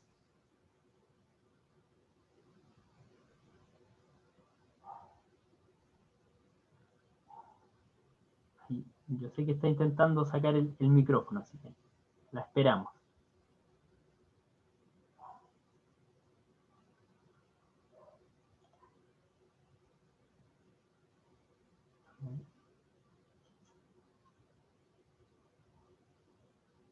Ahí fue a buscar a alguien, parece mi hermana Marta. Mientras tanto, nosotros meditamos, ¿qué creemos nosotros que debemos mejorar para que nuestra labor evangelizadora sea más eficaz? ¿Cierto? Y dentro de esto, personalmente yo creo que es el último punto que vimos, el poder del Espíritu Santo. ¿Cierto? Ahí. Hermana Marta, ¿nos escucha?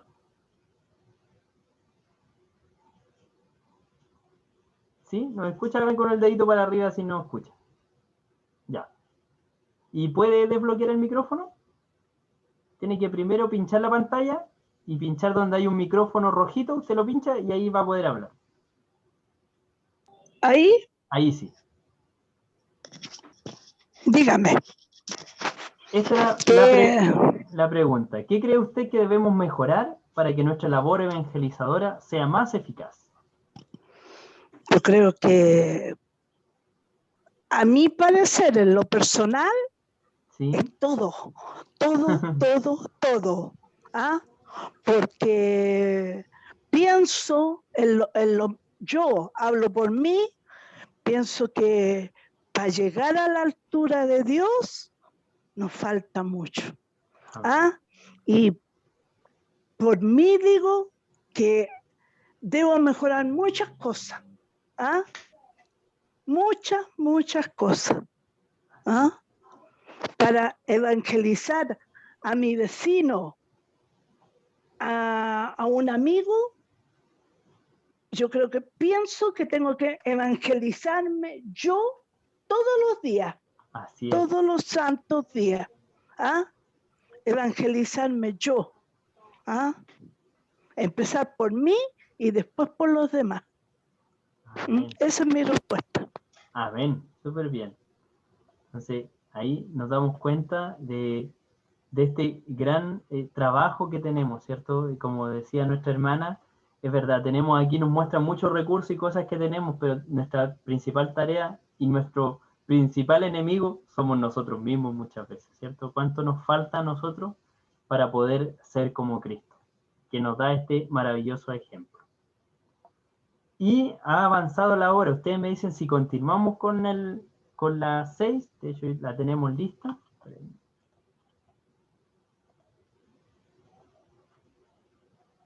la número 6 dice, métodos utilizados para la evangelización. Esta es más rapidita, este capítulo. Ya vimos todo lo anterior, que es la obra evangelizadora, las bases bíblicas, la base del evangelismo, cómo vamos, cuál es la tarea de la iglesia, cuál es nuestra motivación, nuestro recurso, cuál es el poder de la iglesia, y aquí ya nos estamos adentrando ya a la parte más práctica, ¿cierto? A tierra más derecha. Métodos utilizados para la evangelización. Y aquí ya podemos a lo mejor decir, ese es uno de los que ocupamos nosotros. O poder decir, ¡uy, qué buena idea! Entonces aquí encontramos, cuando hablamos de métodos evangelísticos, estamos pensando en la variedad de formas de proclamar el evangelio de Cristo, ¿ya? O sea, cuando los métodos son las maneras. Por decir algo, el evangelio es el agua, pero nosotros vemos si la llevamos en un vaso, si la llevamos en una jarra, si la llevamos en un vaso de metal, si la podemos llevar en un lavatorio, ¿cierto? Entonces, los métodos es la forma como movemos la evangelización. Reconocemos claramente la tarea que Dios nos ha encomendado, tarea que está por sobre los tiempos y lugares, que nos hace buscar maneras eficaces de llevar a cabo nuestra misión, porque esto va muy de la mano con el lugar, con la cultura, con el momento que estamos viviendo. Por ejemplo, antes nosotros salíamos a predicar al aire libre y muchas personas llegaban y otras podían llegar de otras maneras, pero era una manera. Pero ¿qué pasó? Llegamos a una cuarentena donde no se nos permitía salir, por lo tanto, eso quedó como bloqueado, pero no significa que era la única forma de predicar. Entonces, aquí es donde encontramos distintos métodos y formas. Características de los métodos en consideración a los participantes en el trabajo evangelístico a realizar. Por ejemplo, tenemos el método personal, persona a persona, uno a uno. Tenemos de dos en dos, como el Señor lo fue mandando, y tenemos métodos grupales que cuando salimos todos a la predicación. Por ejemplo, los medios que se emplean en la evangelización son la palabra, la escritura, las ilustraciones, material audiovisual, porque hoy día se pueden hacer eslogan con videos, distintas cosas, expresiones corporales, por ejemplo, así como lo que se hace en los semáforos cuando se paran estos jóvenes a hacer malabares, también se puede hacer evangelismo de una manera de expresión corporal. La música, cuando por ejemplo cantantes levantan alabanzas, podemos ver que estas también van llegando y van haciendo su trabajo evangelizador. Ahí tenemos algunos de los medios que se emplean. Formas para evangelizar, y aquí puede que alguno de ustedes diga, eso no se me había ocurrido, pero aquí está. Podemos evangelizar casa a casa, ¿ya? Ir puerta a puerta, como se dice. Predicación al aire libre, que esta la conocemos muy bien. Estudios bíblicos, aunque usted no lo crea, los estudios bíblicos pueden ser maneras poderosas de evangelizar a nuestra iglesia y a alguna persona nueva. Cruzadas masivas, como campañas evangelísticas. Sociedades o grupos afines, cuando hablamos de sociedades sin fines de lucro, cuando hablamos de fundaciones que ayuden y podemos por medio de ese trabajo social también llegar a las personas. Servicio social, retiros, campamentos, grupos o células hogareñas. Por ejemplo, en este tiempo de pandemia donde de repente no nos podíamos juntar, era muy importante poder decirle tal día, reúnanse en su hogar y hagan un servicio, alaben al Señor, ¿cierto? Como familia. Reuniones en casa de nuestros oyentes, de alguien que necesite, podemos ir. Guía telefónica.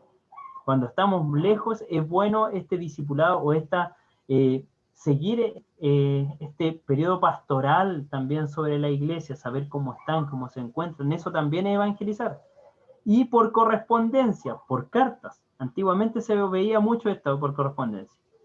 Instrumentos que se utilizan, la Biblia, franelógrafos, títeres, boletines, audiovisuales, televisión, la radio, los computadores, internet, folletos, murales en las calles, periódicos, etc. Hay un sinfín de formas en las que podemos llegar.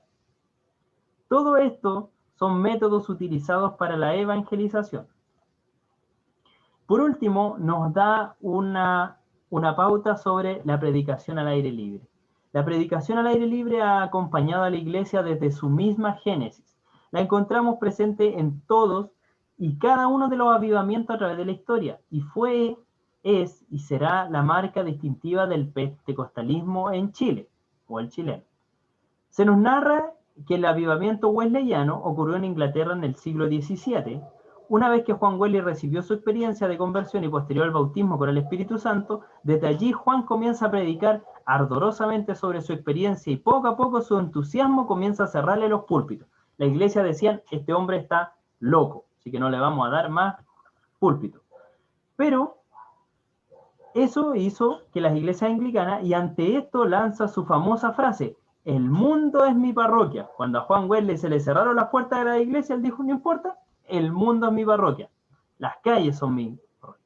Y luego de esta instancia, también en otro lugar, George Whitefield, un notable predicador de la calle, comienza un tremendo ministerio. Su predicación callejero, comenzando por hacerlo en el poblado minero de Bristol, lo que allí sucedió hizo que luego predicara en los campos y viajó extensamente hablando donde quiera que hubieran almas sedientas de escuchar la palabra de Dios, en las que frecuentemente despertaban emociones sorprendentes. Los hombres y las mujeres caían al suelo, se convulsionaban o clamaban incesantemente a Dios. De pronto existen personas que subliman los métodos, o sea que encontramos que los métodos son más importantes. Un par de años atrás hubo algunos apóstoles de la forma de evangelizar. Hoy ya no están con nosotros. Por ejemplo, Juan Wesley, Wittenfeld, Canut de Bonn, hombres grandes en la predicación que hoy día ya no nos acompañan. Pero déjeme decir que no es que más que el método, importa esencialmente la preparación espiritual del evangelizador. Entonces, esto nos da también la importancia que no es cómo, ¿cierto? No es cómo lo estamos haciendo, sino es quién está con nosotros. Ya no es la forma, es la presencia de Dios. Marisol, ¿necesita hablar?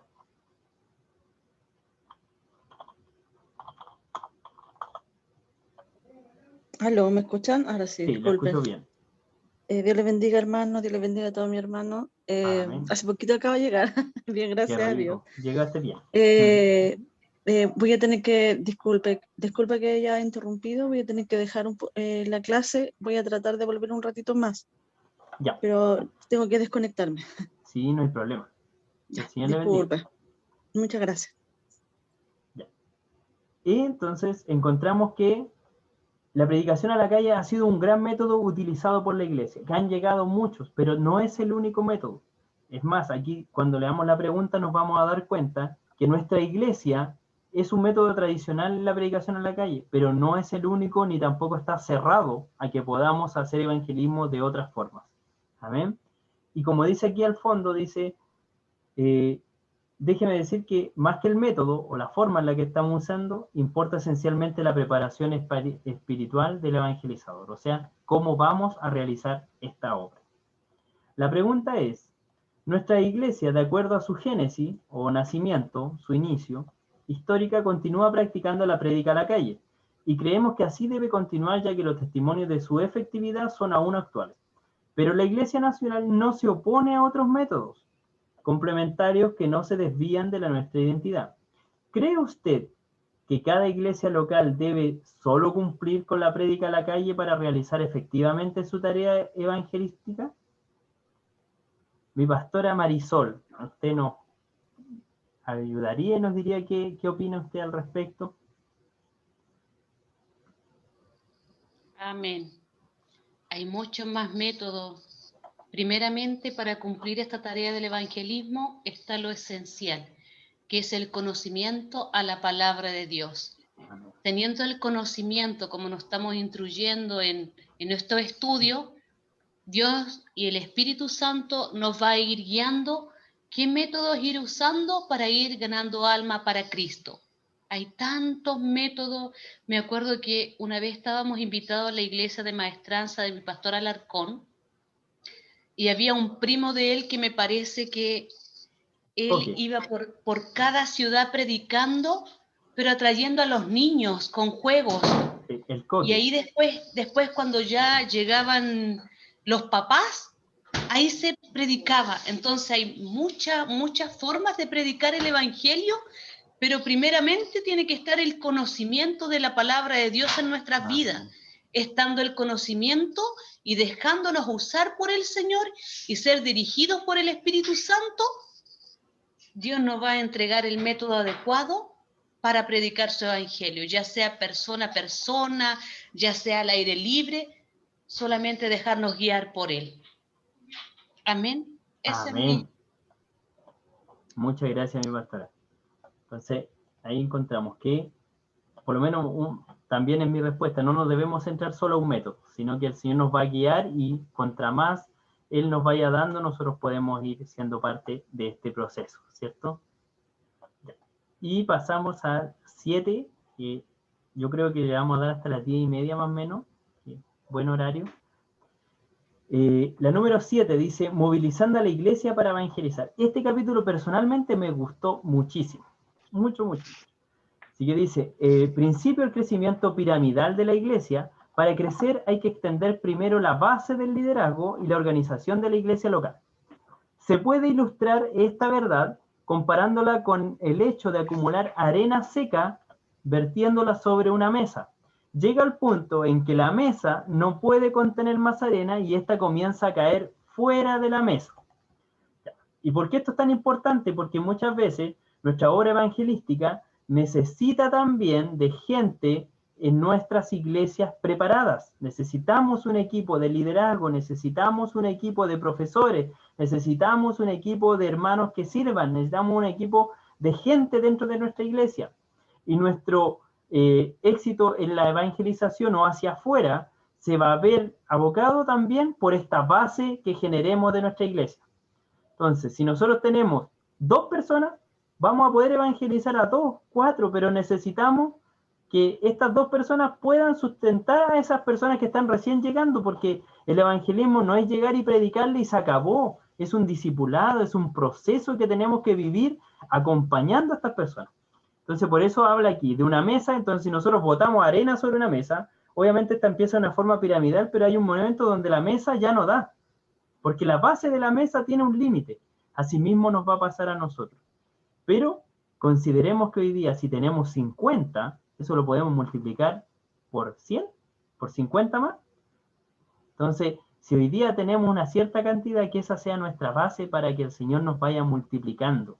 Y podemos ir tomando distintas maneras. El otro día conversábamos y nos acordábamos que, por ejemplo, Pastor Chaparro, un ejemplo, ya no puede hacer un puro culto, sino que o la iglesia, no me acuerdo cómo se llama la iglesia, pero hacen 3 cultos los días domingos, de alrededor de 1000 personas, porque no caben los 3000 o los 5000 hermanos. Entonces hacen un culto en la mañana, un culto al mediodía, un culto en la tarde. Entonces no limitemos nuestra capacidad. Si nuestra iglesia cabe en 50, hagamos 3 cultos y podemos tener 150 hermanos.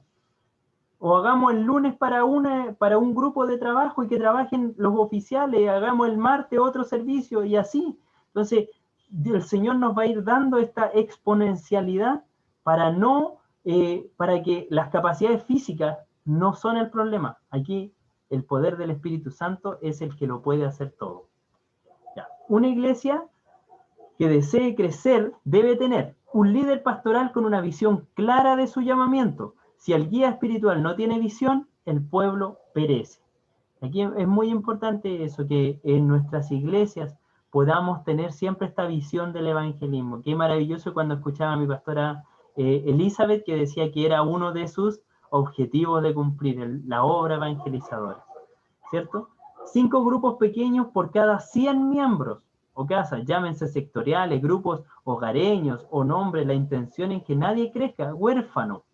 La experiencia del que llegó a la iglesia y fue creciendo como pudo nomás, que a muchos nos tocó así, ¿cierto? Así medio solitos, como que de la mano, cuando pues, se podía, y otros que se fueron porque nadie los atendió, debe ser erradicada, ver un sistema de cuidado mutuo de la perspectiva del crecimiento.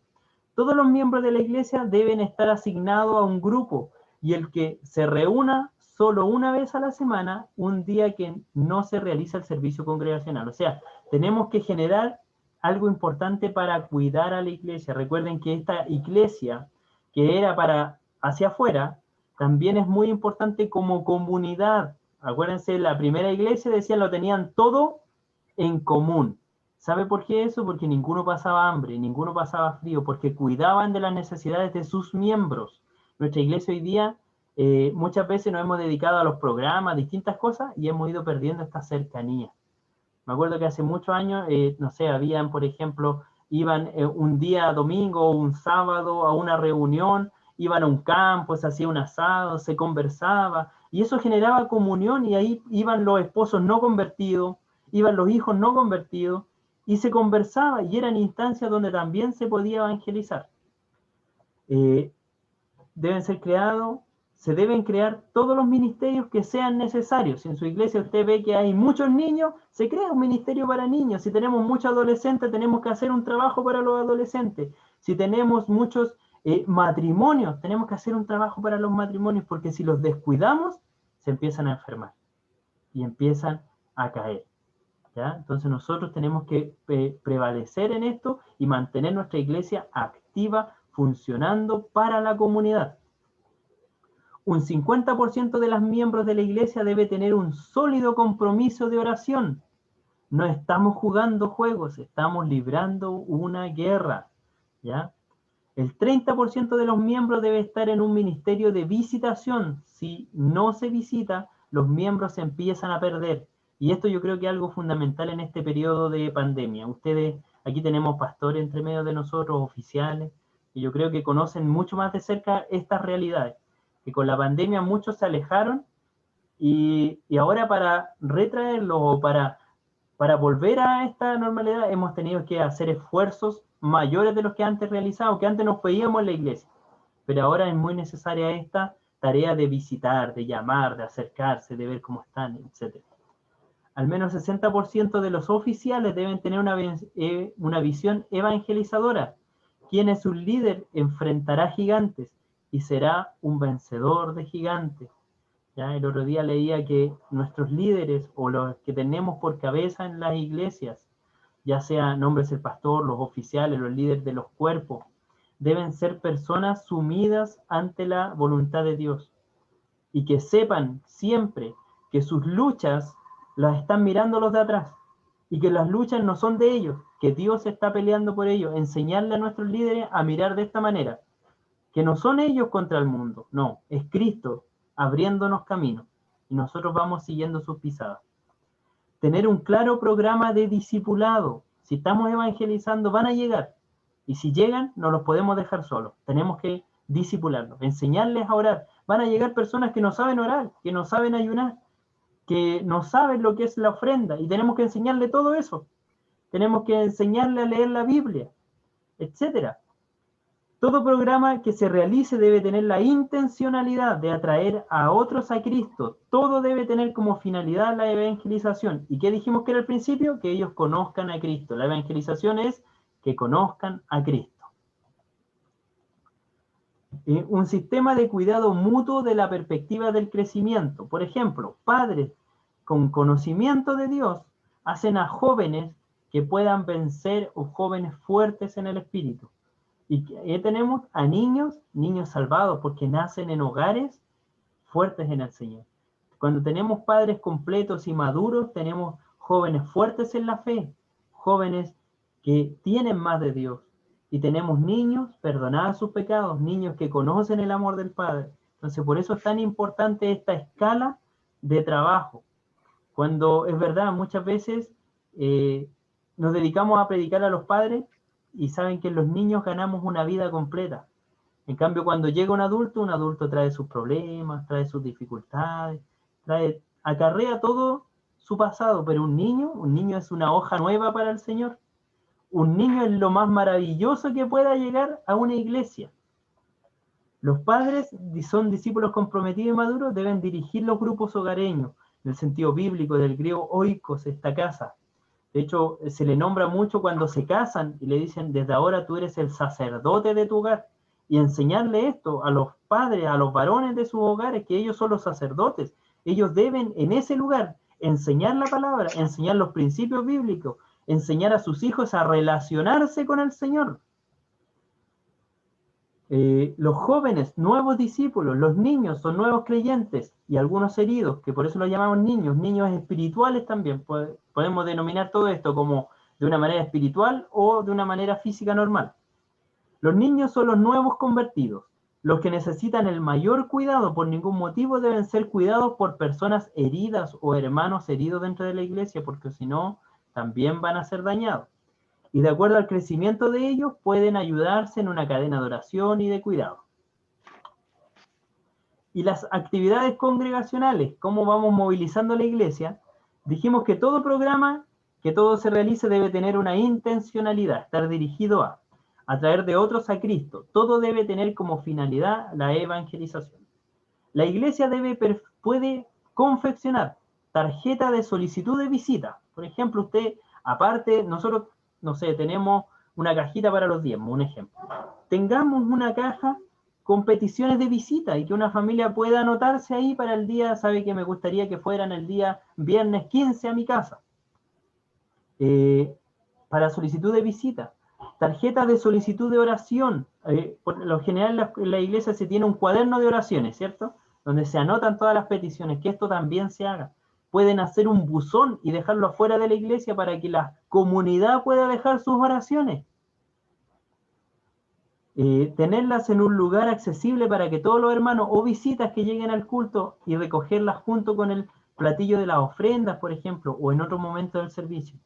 En la escuela dominical se puede implementar una serie de discipulados con unas 13 clases o 3 meses rotativa y que funcione todo el año, donde se integre de inmediato a los que recién llegados o recién convertidos, no importando en qué clase se incorporen, pero cuidando que efectúen estas 3 lecciones antes de incorporarle a la clase dominical que corresponde. Muchas veces nuestras clases dominicales son ya más profundas, entonces sería bueno poder tener un servicio, una clase preparada para una persona nueva. ¿Quién es Jesucristo? ¿Qué es la salvación?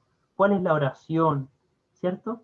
Y que esta persona nueva pueda partir de cero acercándose y de ahí ya pasa a ser un miembro y a conocer las demás. Siempre debe haber consejeros de evangelización preparados para ministrar a personas que pasan al altar, tanto hermanos nuevos, hermanos de tiempo, como gente que está recién llegando a la casa de oración. Cuando una persona pasa al altar es porque tiene una dificultad, tiene una necesidad. Y nosotros estamos para suplir esas necesidades de la mano del Señor. Entonces también poner ojo a eso, muchas veces solamente lo ungimos y listo, y esa persona aparte necesita que conversemos con ella. Entonces, poner todo eso al servicio del Señor. Y esta sería la unidad número 7. Y la 7 dice: en nuestras iglesias existe la visión que todo su quehacer debe ser movido en evangelizar. ¿Qué nos falta? Y aquí dejo abierta el micrófono a quien de ustedes quiera compartir su apreciación respecto a esta pregunta. En nuestras iglesias existe la visión que todo su quehacer debe ser movido a evangelizar. ¿O nos falta? ¿Qué nos falta? Y ahí sea el Señor ayudándonos, ¿cierto? Yo creo que cada vez que nos vemos confrontados a la palabra de Dios, nos encontramos en desventaja, nos encontramos falta a esa altura del varón perfecto, pero que el Señor nos sea ayudando, porque estos estudios nos van abriendo los ojos. Hay muchas cosas que nosotros las vivimos tan en la rutina que se nos pasan y empezamos a perder estas cosas tan importantes del Señor, que por eso es tan maravilloso esta oportunidad que Dios nos da de poder estar aprendiendo en estos cursos, ¿cierto? Entonces les dejo esta pregunta para ustedes, y por el día de hoy y la hora creo que estas otras 3 van a tener que responderlas ustedes de forma personal, leer ahí las últimas unidades. Tratamos de avanzar lo más posible. Tenemos las otras unidades, pero ya por el tiempo creo que también estamos medio cansados también para poder seguir. Así que el Señor les bendiga, que el Señor nos sea ayudando. Para mí ha sido un privilegio y quiero también agradecer y aprovechar esta oportunidad. Quiero dar muchas gracias a todos ustedes por haber estado durante este tiempo en este curso de IPECHI. Espero poder haber sido de bendición y poder haber ayudado en algo a las clases, a su crecimiento. Y si en algo he fallado, espero que también me lo digan para poder mejorar y para poder ser mejor, para poder enseñar de la palabra del Señor. Así que eso, que el Señor les bendiga, y dejo esta oportunidad abierta a alguno de ustedes.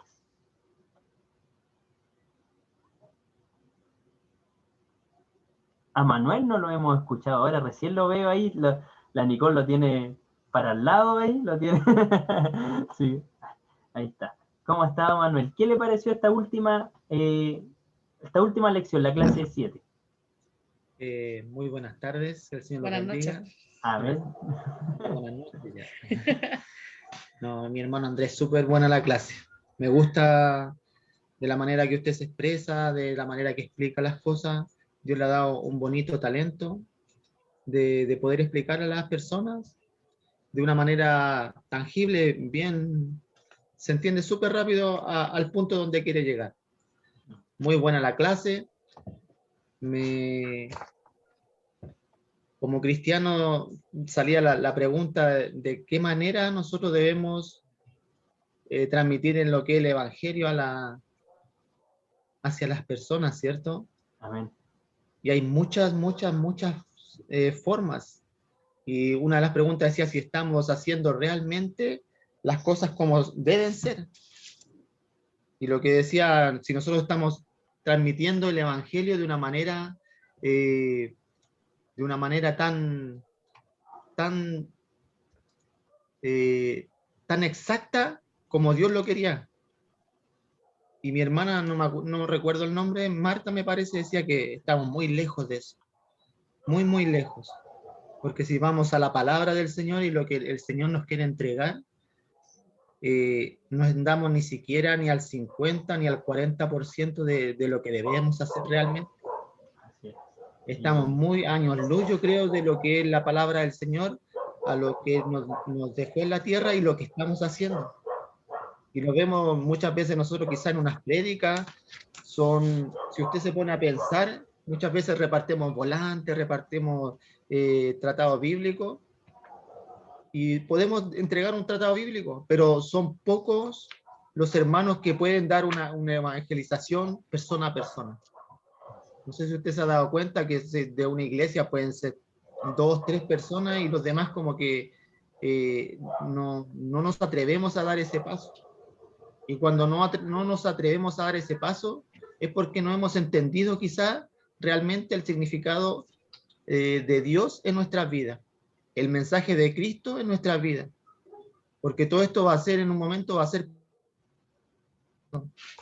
pero no lo estamos viviendo en este momento. Quizá la falta de descanso, queremos darle más tiempo al cuerpo y nos vamos muy lejos de lo que es la palabra del Señor en nuestras vidas. Y nos vamos muy lejos de lo que Dios quiere que hagamos. Yo estaba de acuerdo con lo que decía mi hermana, porque quizás queremos entregar mucho, pero de lo mucho que entregamos es muy poco para lo que Dios quiere. Ayúdenos, y por eso Señor. son tan importantes estas clases, porque quizás nos estamos enfriando con el tiempo, ya no, las reuniones ya no son tan arduas, queremos buscar la manera de poder enfocarnos aún más, como una cabeza de la iglesia también tratando de dar ideas de qué manera podemos implementar y buscar aún más las formas de predicar la palabra del Señor, de esta situación quizás de enfriamiento a la iglesia, buscarle las situaciones como para sacar el provecho, ya sea por la tecnología, ya no los podemos congregar como muchas veces teníamos por costumbre, pero tratando de buscar las formas de poder predicar la palabra del Señor. Que el Señor les bendiga, mis hermanos. Amén. Muchas gracias, Manuel. Que el Señor te bendiga. Amén. ¿Cierto? Y bueno, ya damos término a esta parte. Mi pastora Elizabeth, o sea, mi pastora Marisol, dejo en sus manos esta parte del servicio, de esta clase. Amén. Que el Señor nos bendiga. A la verdad que es maravilloso esto. Sabe que cuando uno se enamora del Señor, quiere saber más. Por eso es tan importante. Teología significa conocimiento de la palabra de Dios, en donde el Señor nos va a empezar a administrar, donde nos vamos a dejar en las manos de Dios que Él nos guíe. Y todo es con un propósito, amado hermano. Si usted está en la clase, si usted está en este curso, es porque Dios tiene grandes cosas para usted. Déjese usar por el Señor. Instrúyase en la palabra. Dígale al Señor, oiga, hoy en estos tiempos estamos con la tercera persona de la Trinidad Divina, que es el Espíritu Santo. Y Él está a nuestro lado. Él está aquí en medio de nosotros en esta hora. Dígale usted guíeme, usted diríjame. ¿Y sabe qué? Son esenciales 3 pasos: conocimiento de la palabra de Dios, fe y nuestras acciones. Cuando tenemos el conocimiento de la palabra de Dios, vamos a querer hacer muchas cosas, porque vamos a querer entregar ese amor que Cristo ha puesto en nuestras vidas al prójimo. Bendito es el nombre del Señor. Que le vaya muy bien en esta prueba, y yo sé que así va a ser. Y motivémonos los unos con los otros, porque se han quedado varios atrás en el camino. Dice la palabra del Señor que vino el enemigo mientras su pueblo dormía a sembrar cizaña. Y ahí está el decaimiento en muchos, las ganas de no seguir adelante. Por lo tanto, motivémonos los unos con los otros. Vamos a aquel que se está quedando y digámosle, sigamos adelante. Cristo tiene un propósito con nuestras vidas. Me he dado el tiempo de buscarlo a uno por uno, acostado, porque son tiempos de la apostasía, donde está el enfriamiento del ser humano, del creyente. Pero aquí el Señor nos ayude, amén. Ayúdeme usted a buscar a aquellos que se han ido quedando, incentivarlos para que podamos seguir adelante. Agradecida del Señor porque ya también no es necesario que les voy a enviar las fichas para que me llenen con sus datos automáticamente, ya están listos para el segundo año, con harta fe que les va a ir muy bien en la prueba, porque así será. Y bueno, hermano, aquí terminamos. Usted da la prueba, usted va a descansar todo lo que queda en marzo, todo lo que queda abril, porque en abril donde van a estar con los libros, preparando los libros. Y el 1 de mayo ya iniciamos las clases para segundo año de teología. Amén. Que el Señor les bendiga, ayúdenme a orar mucho, porque gracias a Dios ya tenemos alumnos para el 1er año de teología de Curacaví, de El Olivo, de Cerro Navia, y así el Señor va a ir colocando más alumnos para que la palabra y la semilla de Dios se vaya esparciendo. Amén. Quiero destacar a mi hermana Martita Urrea, ¿verdad? Amén. A ella le ha costado mucho, pero ¿sabe qué? Ella de la iglesia de la Pintana 2, eran 4, y a la que más le costaba, a la que más se le dificultaba, es la que ha permanecido. Solamente hay que colocar las ganas, decirle, Señor, yo quiero, y Él va a hacer. Así que Dios bendiga a mi hermana Martita, a mi hermana Nicole, a su esposo, a mi hermano Luis, a mis pastores de Santa Ana, y que el Señor nos ayude a todos, mis hermanos, porque ya no estamos luchando para nuestras vidas, estamos luchando para seguir sembrando la preciosa semilla del Evangelio. Y Dios bendiga a mi hermano Andrés, que gustosamente él está trabajando en este equipo del Instituto Ipechi para seguir avanzando y creciendo en la obra del Señor. Amén. Que el Señor nos bendiga. Vamos a cerrar nuestros ojitos y vamos a rogar la bendición al Señor.